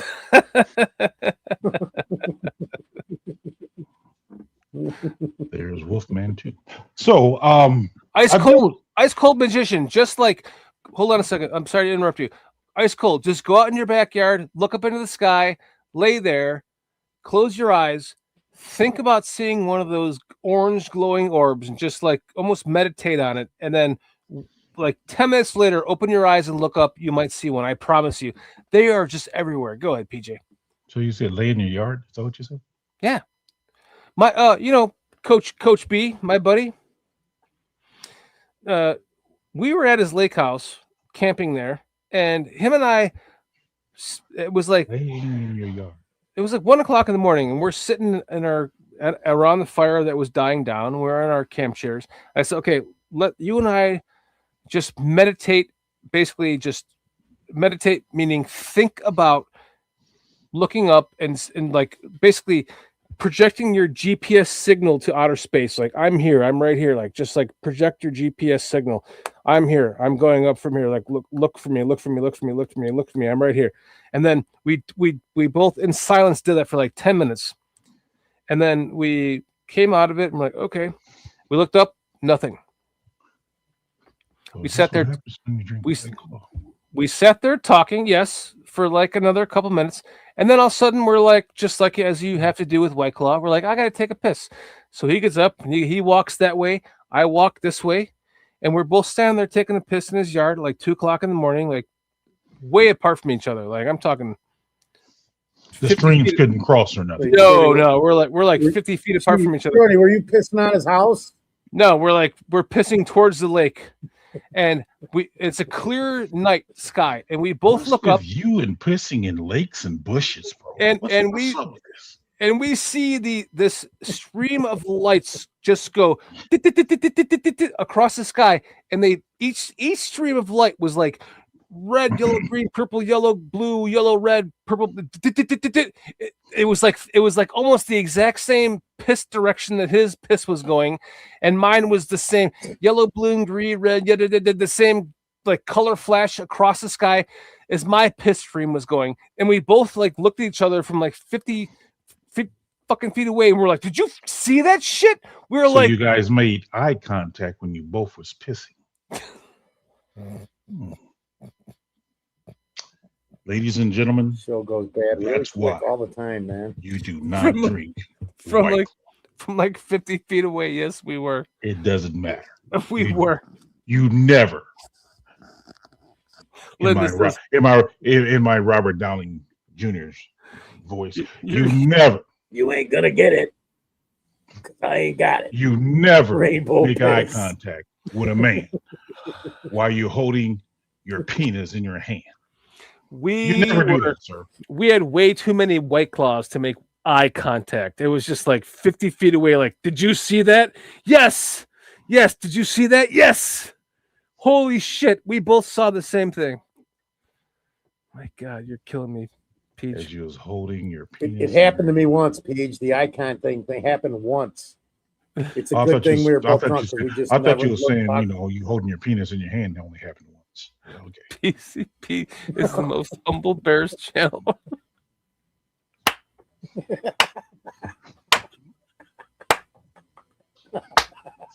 Slow clap for that one. Semi pro golf, man. Absolutely. You're correct. You're correct, Cliff. You never cross streams. I'm trying to tell Shorty that. Semi-Pro, thank you for joining us tonight, and thank you for your excellent comment that just cracked me the hell up, because we decided that tonight the subject takes us wherever it takes us, and I love just seeing like another new name in chat that says something that makes me realize Semi-Pro knows who we are. This is awesome. Alex says, just got back, and the first thing I hear is PJ talking about making eye contact with another man while he's holding his cock. I wasn't doing that. That was Shorty doing that. Let's be clear there, Alex. That's Shorty up there making eye contact. We both looked at each other at the same time. And Oh, what? God. I needed this. I tell you, I needed this, man. Man. I've had a rough Therapy, couple- baby. I had a rough couple of weeks, and I bowed out last week early because I was like, you guys finish the show. I can't do this shit. And thank you guys for doing that. And then you guys were in our group text this week, and I had nothing to say. I'm just like, Good point, tonight, Charles. And then tonight, I come back into this show with you guys, my friends, and Charles says, you don't hold the other guy's penis while making eye contact either. No, sir. That's something you don't want to do. Oh, we got another new name, La Flama Blanca. This show is very interesting and hilarious. Thank you for joining us tonight and finding us funny, because we normally have fun like this talking about the Bears, but tonight there's really no Bears content to talk about, so we're just on our own. Yeah, conduct. You're talking about crossing streams there, sir. It's just going where it's going. Hey, listen, I'm talking about seeing space aliens, as Coach B would call them. No, that ain't what you was talking about. No, that's what I was talking about. Talking about. It just think happened to be while we were pissing. And you're making eye contact with the other person. I've had too much influence on this show over the last 4 years, and you guys are really off the rails more than ever. No shit. Tony I'm Moy just saying, says, man, this guy right here, boy, he's like, wanting to cross streams and make eye contact. And hey, did you see that? No, I didn't see that. Did you see that? oh my God.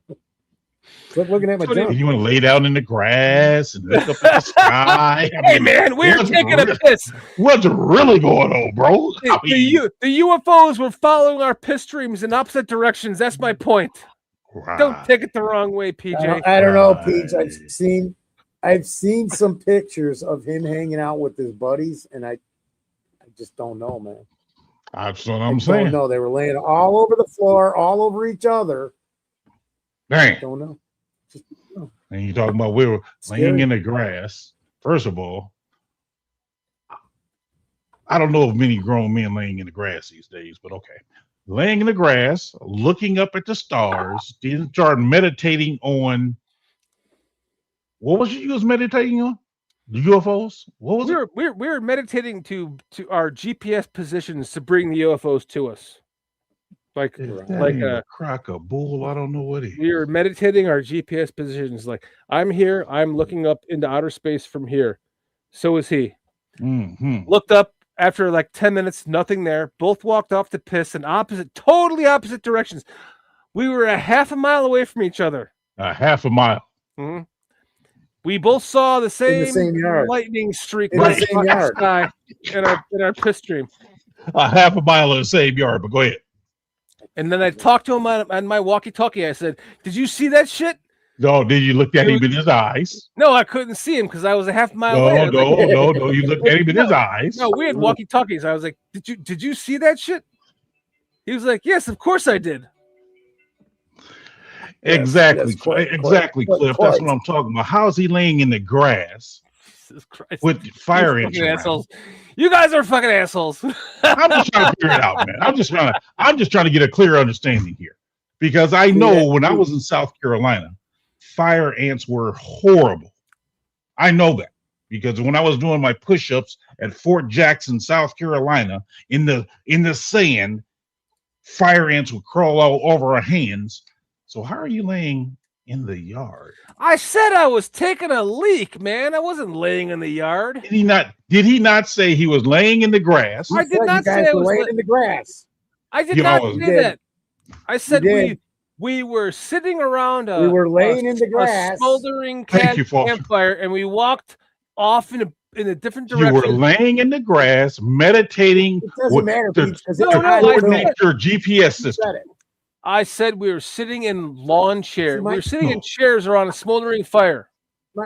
Peach, my difference is I don't want to understand any of this. You want to? I don't. I just want to be over with this conversation.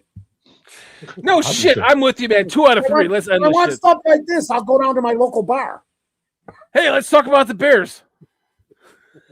Did they sign that dude from San Francisco? The defensive end, what's his name? He's got 3 names. Serious? Oh, did y'all hear that Alden Smith died? Alden Smith was the defensive Alden end for the Smith. San Francisco 49ers when Vic Fangio was there, I believe. Really young. Yes, yeah, he was 36 years old. Oh my! Hold on. Moment of silence. No, that's not who I'm talking about. Shut up, He's got Foster. 3 or 2 last. He's got one of those double last names. Moment of silence. Okay.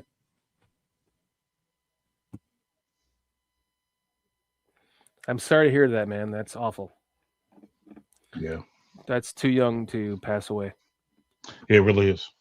I don't know the circumstances of how he died, but I just seen the little flash that he did pass. I love when I see comments like this from someone I don't recognize. Cyrus McDougal says, Shorty gets weird when he's drunk. I'm not drunk, but I am definitely weird, and I love to be weird as much as I can be. But if I was drunk, I wouldn't be here. I can promise you that much. But it's great to see another new name. I love seeing that. And especially when somebody thinks he knows me like that. That's awesome. So you've been watching but not commenting, which is great. And I love that. Please come back and comment more, man. We need more of you to comment with us. There's only 14 of you commenting here with us. So thank you so much, Cyrus. And there's nothing you can say that would possibly offend me. So Alex is my name. It was a roll. That's all I got to say. That guy. PJ was on the ground training to protect our freedom. Shorty was laying in the grass with another man with their dicks out.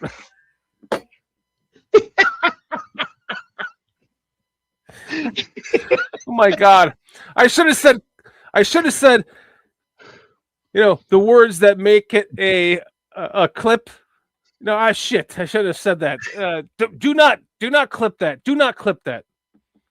Because I promise you, I was saying we were like watching the fire smolder on our lawn chairs, and then we got up to take a leak and we walked different directions, and now I'm laying in the grass, sharing a piss stream with a fellow man. No, never happened. Too late. As your lawyer, I advise you to take this. Man. Shorty. 2 drops in your eyeballs. Shorty trying to be Diddy. No diggity, no doubt. Oh my goodness. I love our chat so much. You guys are absolutely Hilarious. amazing. Hilarious. Let's just a slow clap to our chat tonight, man. For hanging out as long as you have to hear us talk about this is literally a show about nothing. Literally a show about nothing. I should have just titled this a show about nothing. See, Cliff knows where the bodies are. He's telling secrets in the chat. Cliff says we carried Shorty's back to Curtis' hotel room. I told the hotel desk it was okay. Happens all the time.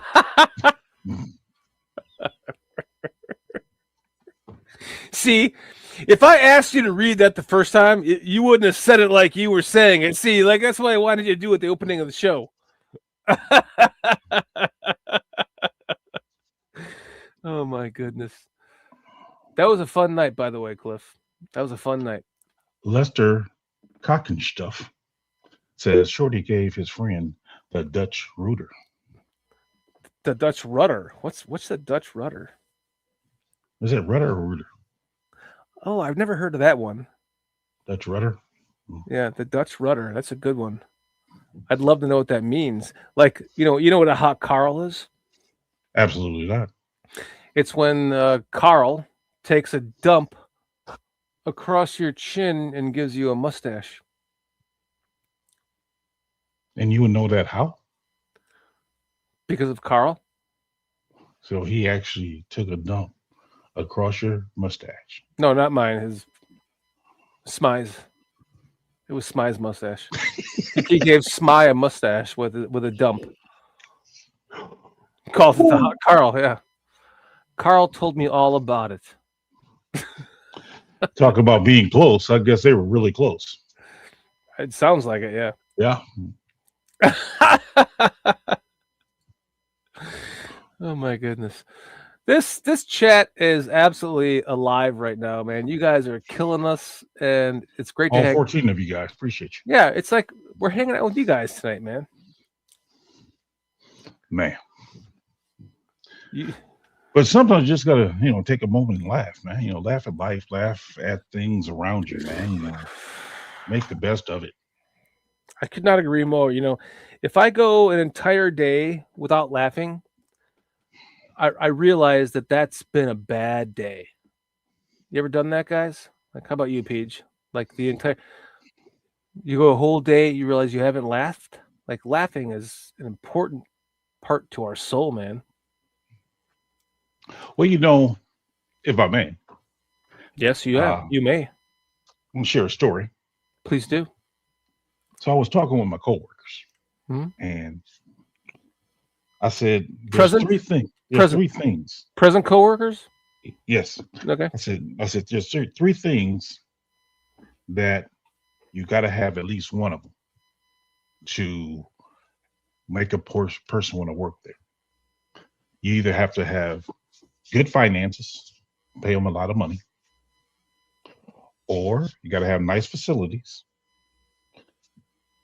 or you got to have good relationships. So if you have one of those, preferably you want all three, no doubt. But if you have one of them, so the good relationship part is what brings in the laughter. A coworker told me today, he's like, I wouldn't want to do this job if you wasn't here, because he said you always got something to laugh about. I'm like, man, life is too short not to be laughing about something, because I'm a firm believer. You want to laugh with people and not at people. So when you tell a joke, or as we used to say growing up, when you crack a joke, you want to laugh with the person, not at the person. Right. So that makes it fun, makes it hilarious.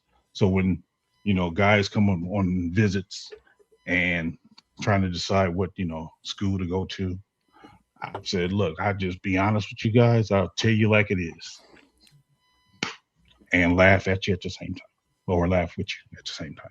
Right. Yeah. Yeah. You know what? I'm lucky enough to have all three of those things that you just said to me. Well, that's good. Yeah, and that's why I work until 6, 7, 8, 9, 10, 11 o'clock. Like I train someone in a software that I'm in charge of all these different softwares. I train 2 people after hours every single Tuesday night from 7 o'clock my time until we're done. It could be 9:30, 10 o'clock. And it's because, I have all three of those, at my disposal.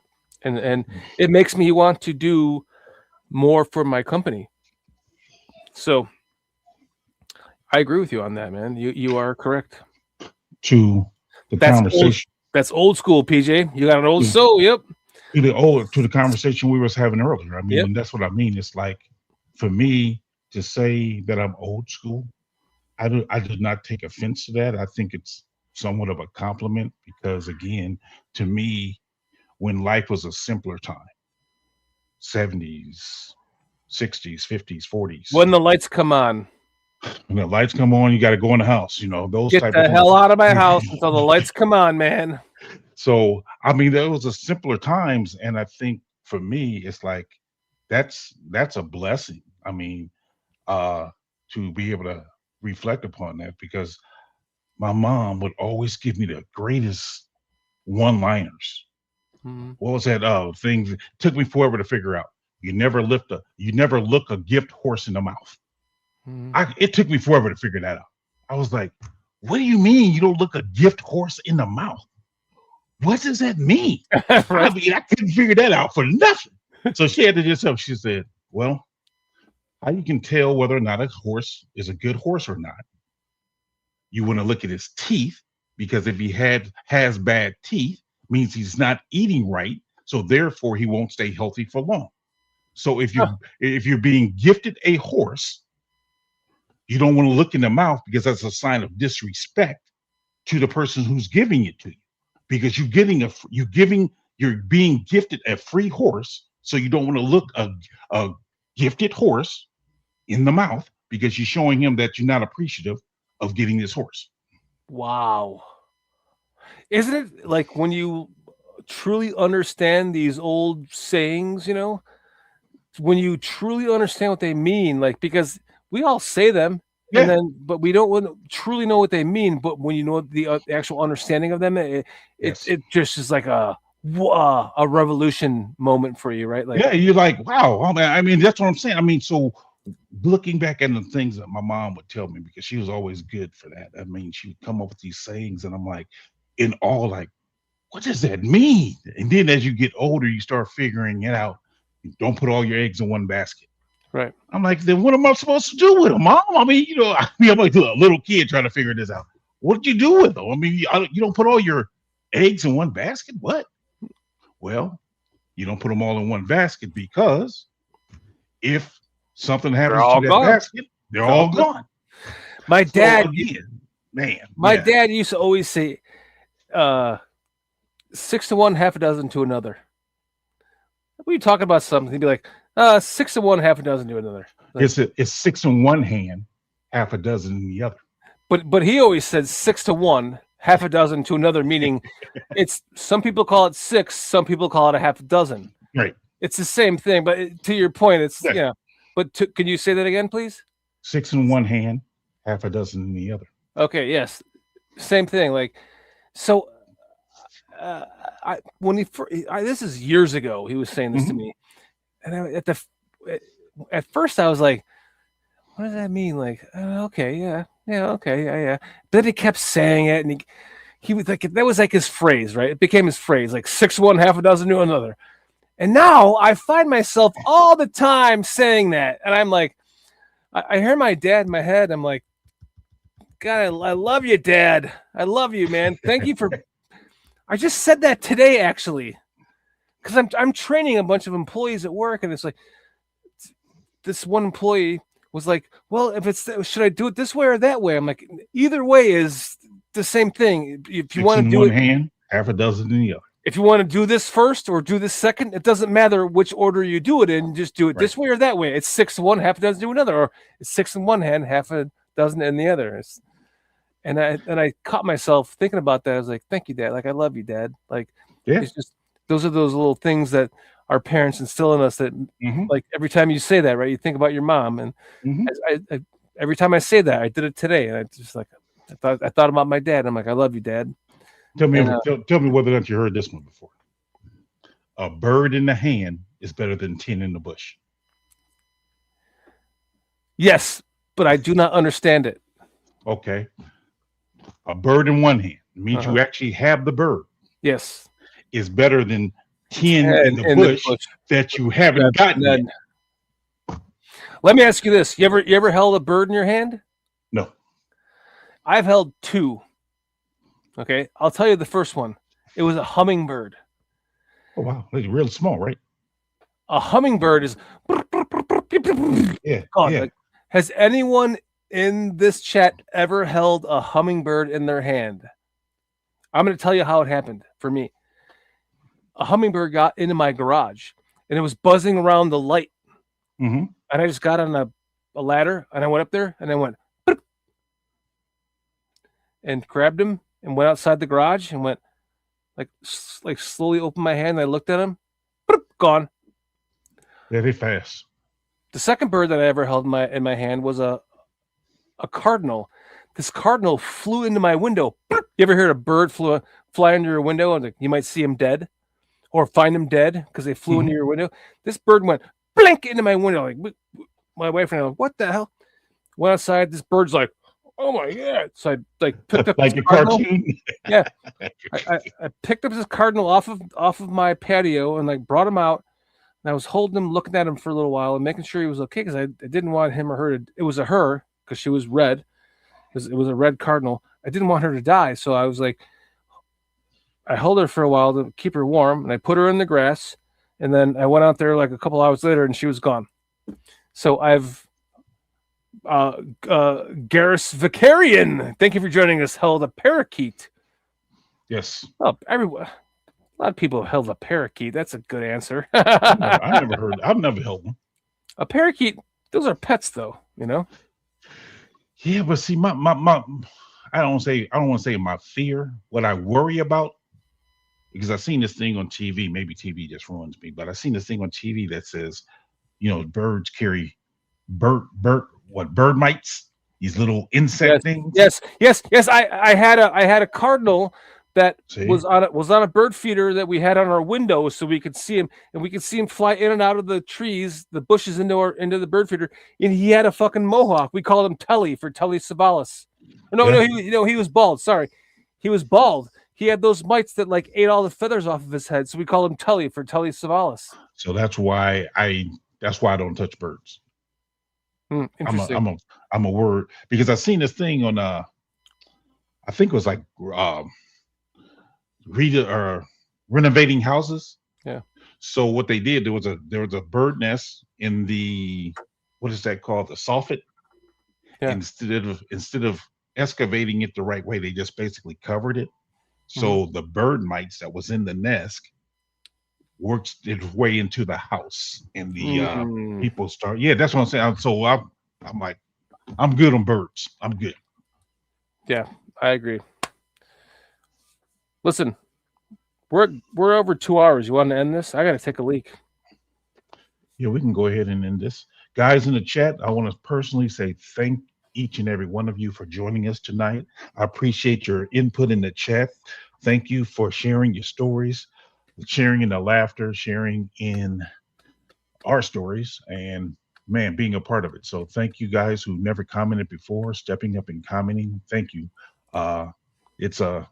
It's refreshing to be able to take a break from Bear's life and be able to just talk some stuff. Mr. Mayhem, I tell you, this guy, he pops up, man. He's like, he don't say a word, but then at the end, great show. Mr. Mayhem, appreciate you, brother, for real.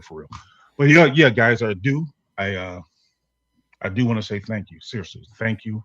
Sometimes you just need to get away from it all and just talk about a lot of nothing if you have to.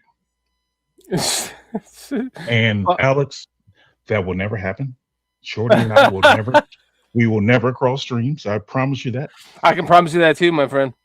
Won't happen. I don't want to see his hog. I'd be embarrassed. I'm saying, I just hey, certain things a grown man just ought not be doing. That's all I'm saying. Well, I got to end that poll, by the way. Let's end that poll.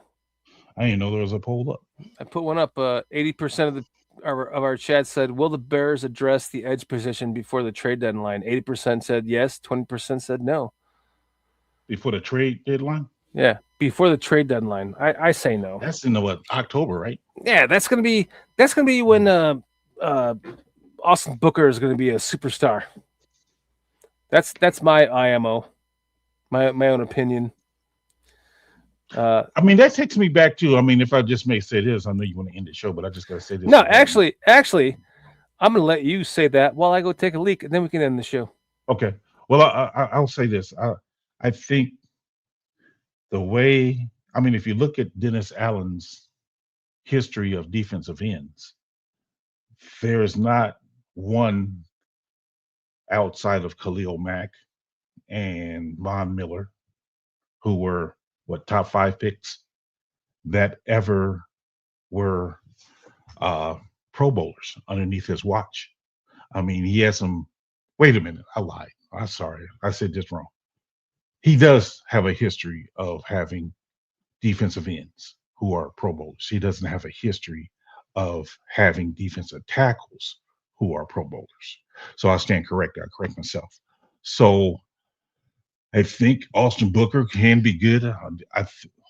The concern for me would be how much would they utilize him once Dale is completely healthy. So that to me becomes a issue, I guess. Does he have talent? Yes, he does. Will he fit? I don't know. I mean, I'm just curious to see what he does. But as far as defensive tackles wise, I'm curious to see how he develops that because I was underimpressed with Grady Jarrett last year. Underimpressed. So maybe he'll have a bounce back year this year. Maybe they will have a bounce back year. I'm curious to see what Shamar Turner can do. Am I prepared to give up a lot of capital to make a big trade? I wouldn't want to do that.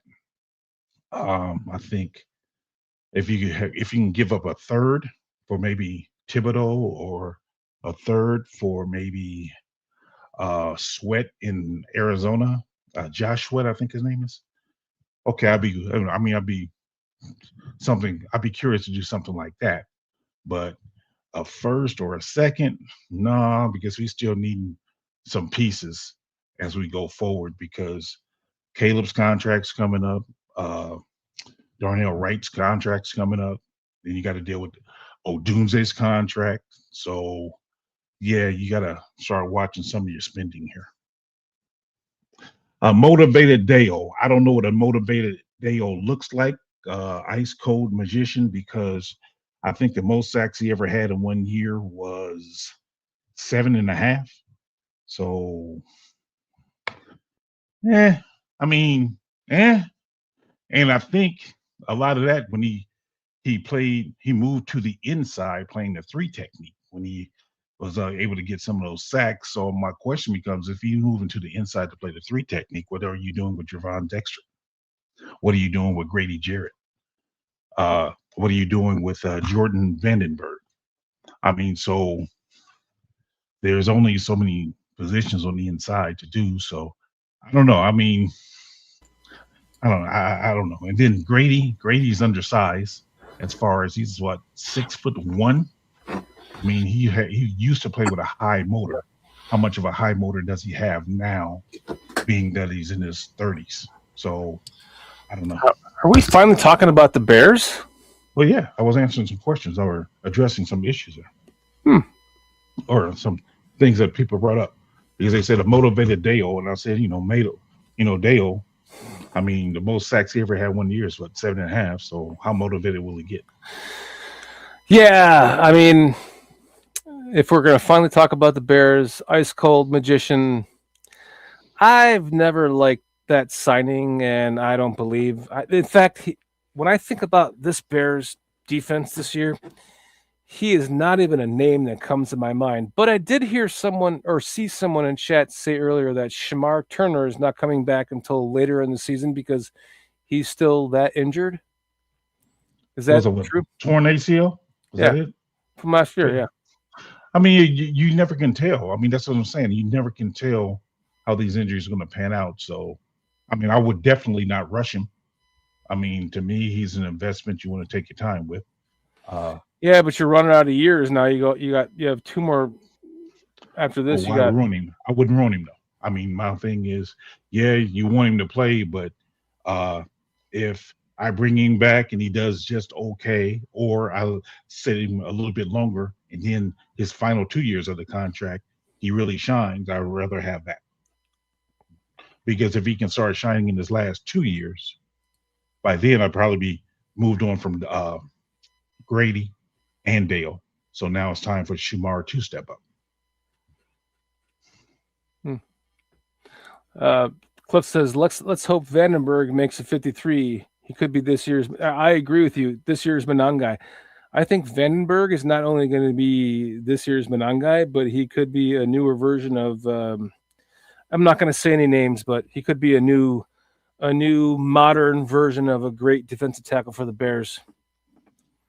He seems to have all of it as far as his work ethic, his drive, his tenacity, his character, everything else about him just seems to kind of fit the Bears. I just wonder why he was taken so late in the 6th round. I mean, what was the deal? Why was it so late? Why was Steve McMichael taken so late? Different times, bro. Different times. Not really. Different They had more rounds back then.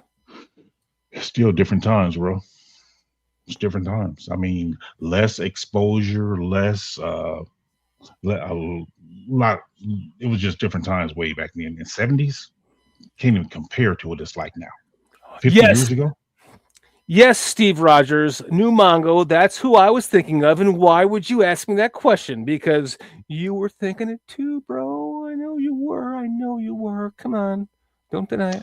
I mean, is he older? I mean, is he older guy? He's like 24, 25. I mean, I legitimately don't know. I'm truly asking in the sense that, I mean, I'm just trying to figure. I mean, I know Cliff's is saying here his stats weren't great, but I'm like, so that's what I'm for a defensive tackle to go in the 6th round. It's like, okay, what was the deal with it? Because very seldom do you see defensive tackles get drafted late and then turn out to be a stud.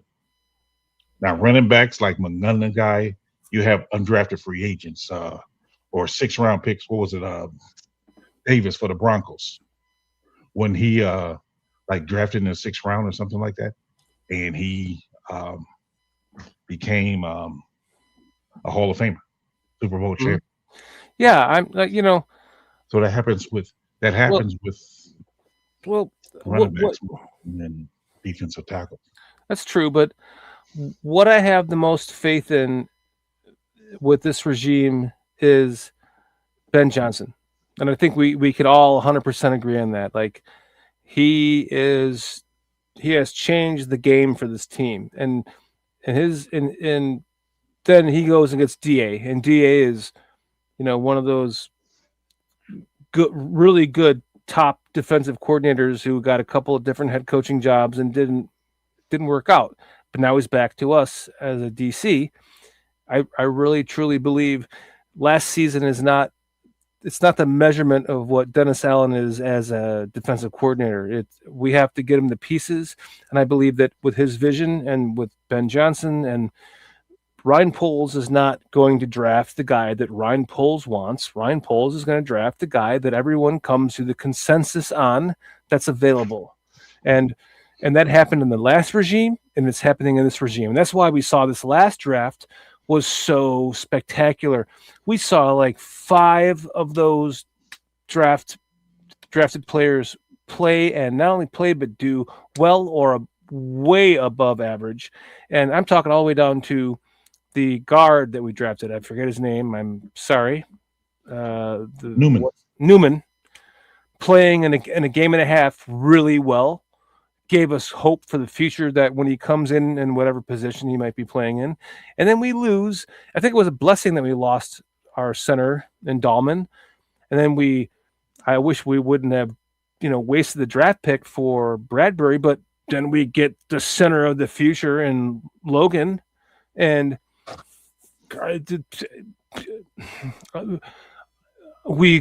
I really didn't think we were going to draft defensive line at all in this draft. I talked about the entire draft that we were doing together, and then lo and behold, we draft Vandenberg in the end. And I didn't know who the hell this guy. I didn't know who anyone was in this draft, to be honest with you. The first draft of my entire life. But when I watch his tape, when I see him talk, when I see the man, I see who he is. He's a bear, and he fits the mold of what I think we're doing here. And when I watch his tape, his combine tape, I watch his pro tape, the guy is just, he's vicious, like he's at it. And the sky is the limit for Vandenberg for me. I think the sky is the limit for this entire team, man, because we have everything is in place right now, man. And that's why I've called it before. I'm going to say it again. It's going to start this season. The Bears are going to become the first team in NFL history to win 3 back-to-back Super Bowls in a row, and maybe more. I'm calling it right now. Keep the receipt, my friends. Keep the receipt. I'm calling it right now. Keep the receipt. Clip this shit. I'll call it that way. Well, I don't know. I mean, I think Bears has a potential of being good. I just with this Vandenberg, how can I say this? It's not just him either. Since I've been getting more into watching a lot more film Mm-hmm. and looking for certain tendencies, Mm-hmm. the thing that's really making me pause is, again, I mean, I get it. He had bad stats, but to have so much hope for a guy drafted in the 6th round, I'm wondering what are we seeing? I mean, I see spurts. I don't see sustained winning. I don't see sustained winning. I don't see sustained play strength. So I'm wondering. I mean, don't get me wrong. I think he can be decent. I do. Do I think he can be Hall of Fame caliber like Mongo? I don't see it. I'm not going to rule it out because I'm not one to want to crap on a person's career because I don't know what the future holds. But from what I see, I don't see him being that caliber.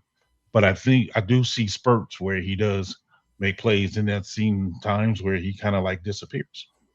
So I'm wondering, is that play strength he has? Is it because he was at an age where he was having a grown man strength going against 20-year-olds?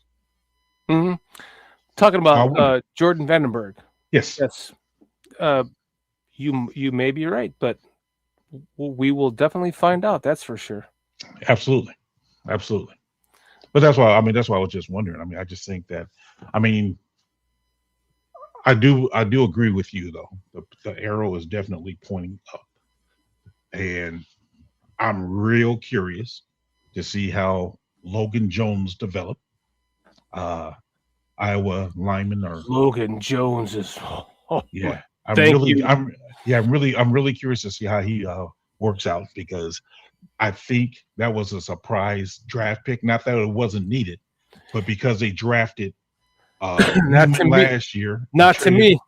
Well, I'm just saying because they drafted Newman last year, had him playing some center. Then they traded for Bradbury. I didn't think they was going to go for a center. I really didn't think that. That's why it was a surprise to me. No.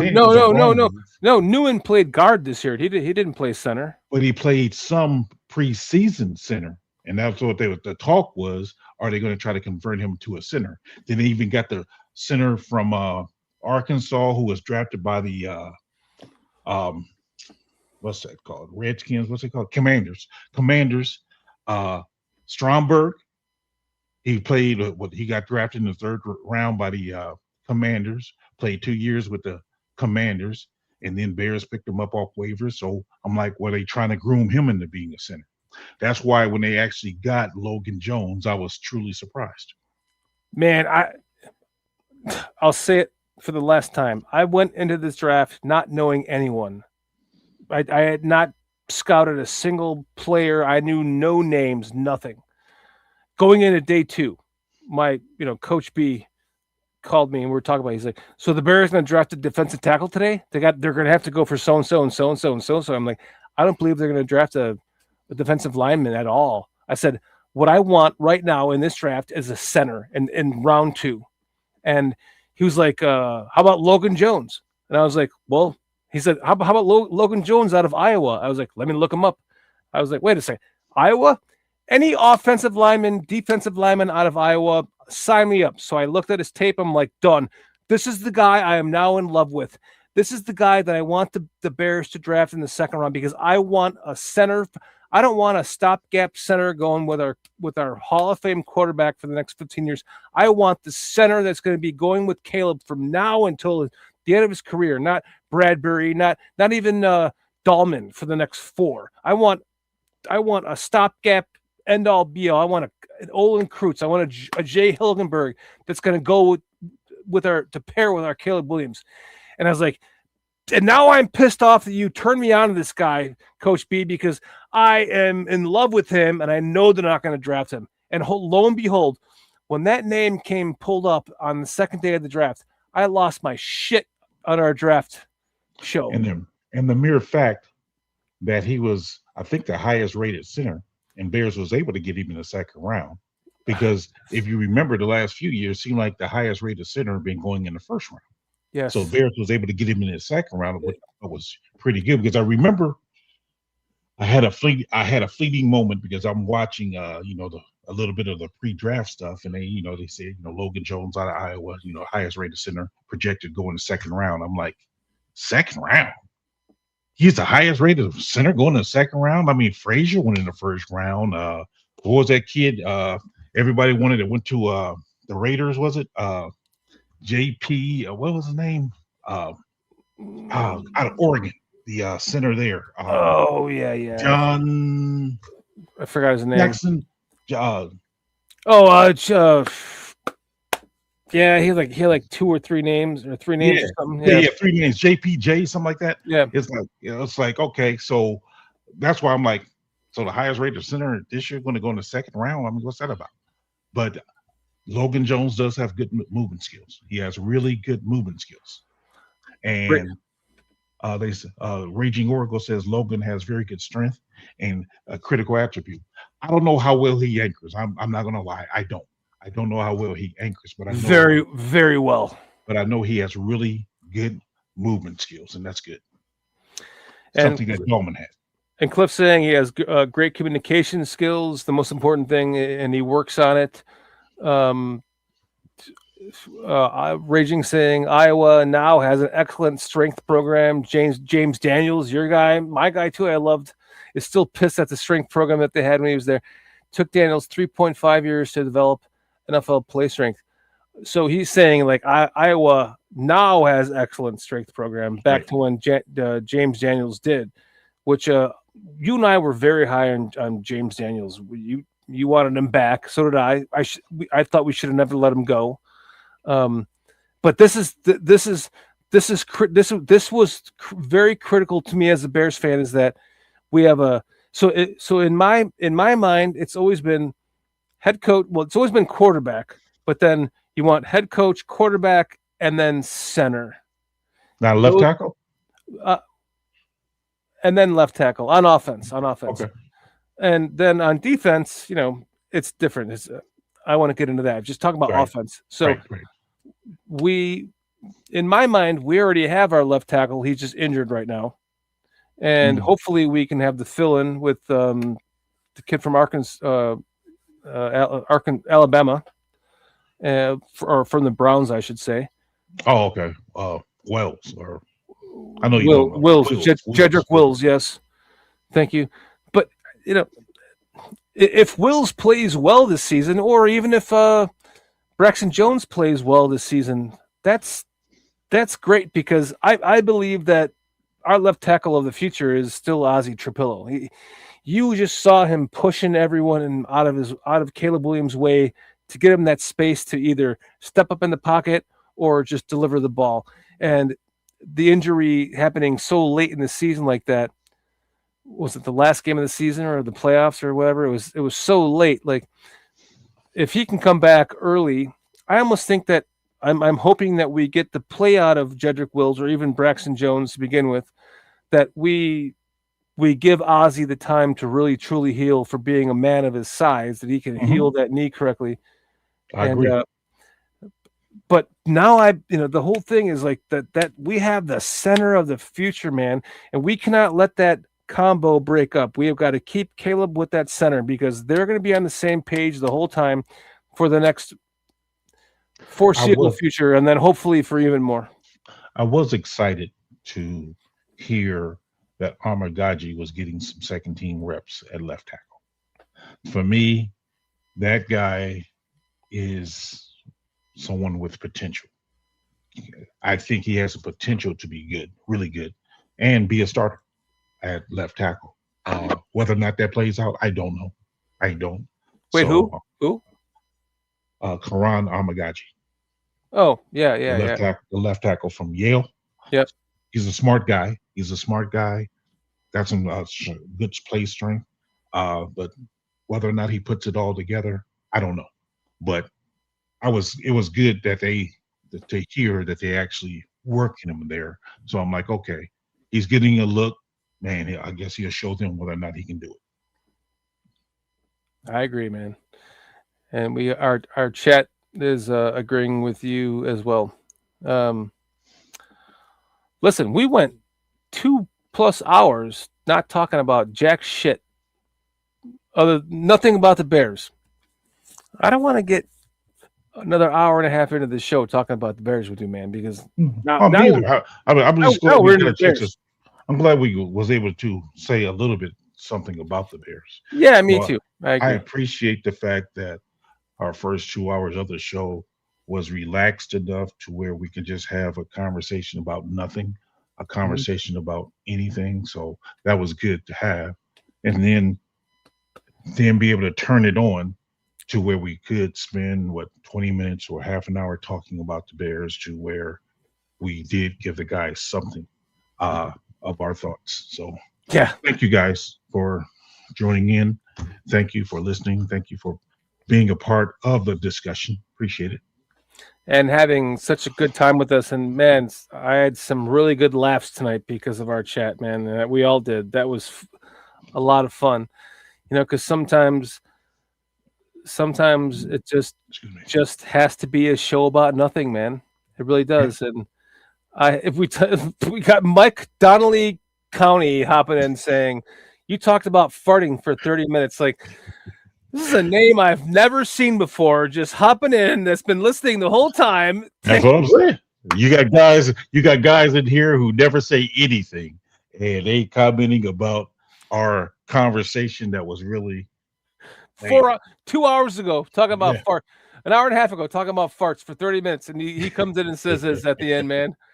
Mike Donnelly County, thank you for joining us tonight, man. Thank you so much. Appreciate you for joining us, man. Thank you for your comment at the end, because that is just a hilarious way to end this, man, because you just coming in out of nowhere just is amazing. It again is the reason why we do this. It's like I was telling you guys today, like, I didn't set up the show. What are we doing a show tonight? Like, we haven't talked, well, you guys have talked. I haven't talked because I've just been too busy to you guys. But I was like, are we doing a show? Like, I don't even know what to talk about. And then Carl sends me a picture of a soccer, and I'm like, I'm not talking about soccer tonight. Like, I'm not talking about the World Cup. So then we just come in here at the end, boom, we make a show out of nowhere. Most of it is about nothing. And that was the best part, because our chat was in it. They were hanging out with us. You guys are all amazing. Honestly, there's too many of you to get through, because it's 2.5 hours and there's been so many of you that have come and gone, but all the newbies like Mike Donnelly, newbies like that just hopped in with us. Just tonight is amazing. I want to thank our members, Cliff Victoria, King Buka World, Relentless Mikey, Chad Spieger, for joining us tonight. If I missed any of you other members, I apologize. There's a lot to go through. Minister Charles Johnson hanging out with us tonight. You guys, Captain America Steve Rogers hanging out with us tonight. Like, you guys, Raging Oracle, great to see you again, my friend. Yes. You guys, Unbreakable Split Glass, saying Ryan Plows likes to give away draft picks. Like, I love seeing newbies like that coming in our chat. So thank you all for hanging out with us tonight. It's been an amazing kind of what do we call it? Therapy session, because gathering around the campfire. I've been going through a lot of shit in my life. I know that a lot of you have also been going through a lot of shit in your life. I know personally a lot of you have in chat that I'm friends with, that I have your phone numbers and we talk. And his name, the Lone Kimosabe. The Lone Kimosabe. says, thank you for the show. Thank you, the lone Kimosabi, for listening to it. If you've been here listening for the whole show or most of the show, and thank you for putting your words into chat tonight to thank us for this. It means a lot, man. And Raging says, great to see you too, PJ. Got to hook me up with the 5th grade football camps. Man, I tried to get one started this year, bro, but I couldn't get it. But I'm with you, man. I'm trying to get on that, bro. I ain't gonna lie to you. I'm trying to get it. Trying to find one. Got to find the right hook in order to be able to reach the people. So I got you, bro. Captain America says, do you smell popcorn? Like, yeah, I kind of do, yeah. What was it? Corn chips. You smell corn chips? Oh, corn chips, yeah. Oh, that's toes. No, that's when it's toes. It's when your feet stink. Corn chips. Buka, man, love you, my friend. All you guys in chat, you guys are what makes this go round, man. Every single Thursday, no matter in a day like today, where the show almost didn't happen because of me. It might happen because of you, but not because of me. And you guys just are the reason why I'm here, why PJ is here, why we are all here, why we do this, because you guys are so fun to hang out with that you truly help us to, take that weight off of our shoulders from the week, whether or not we talk about Bears, just like we did not tonight or barely did tonight. And that means a lot. So thank you all to every one of you in our chat, man. And thank you all to our members. And I'm sorry that we haven't given you any members content recently, because it's just kind of been the downtime and a lot of stuff going on. But we will continue to bring that to you because you guys deserve it. I do want to say, I just want to echo what Shorty said. For as many new faces that popped in tonight when we really wasn't talking Bears at all, and for you to comment and show your appreciation for this show, I'm truly appreciative for that, because again, I know giving up your evenings doesn't seem like a big deal, but there's a lot of other things you can be doing, and you probably are doing while you are listening. But the fact that you was able to comment, we appreciate your support. And for the members, King Book of World, Cliff, Chad, I think Mikey, and Devontae Rogers, who's not Adam. Yeah. So you guys supporting us and helping us be able to take care of certain things, man. We appreciate that sincerely. We appreciate that. Thank you guys for listening to us. Thank you for joining in with us. Thank you for being a part of this program and, man, interacting with us. We appreciate that. Thank you. And you are the reason why we will be here again next week, come rain or shine, in any of our lives. It's because of you. We will see you again next week here on BCP next Thursday, every 9 p.m. Thursday. My goodness. That's Eastern time, by the way.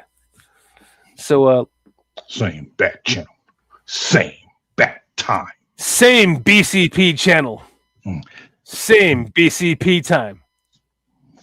Steve's. That's Batman. Mr. Mayhem, bear down to you, my friend. Love man. you. Thank you for being such a loyal supporter for so long. All of you guys, we love you guys. We will see you next Thursday on a 1, on a 2, on a 3. Bears. We BCP, we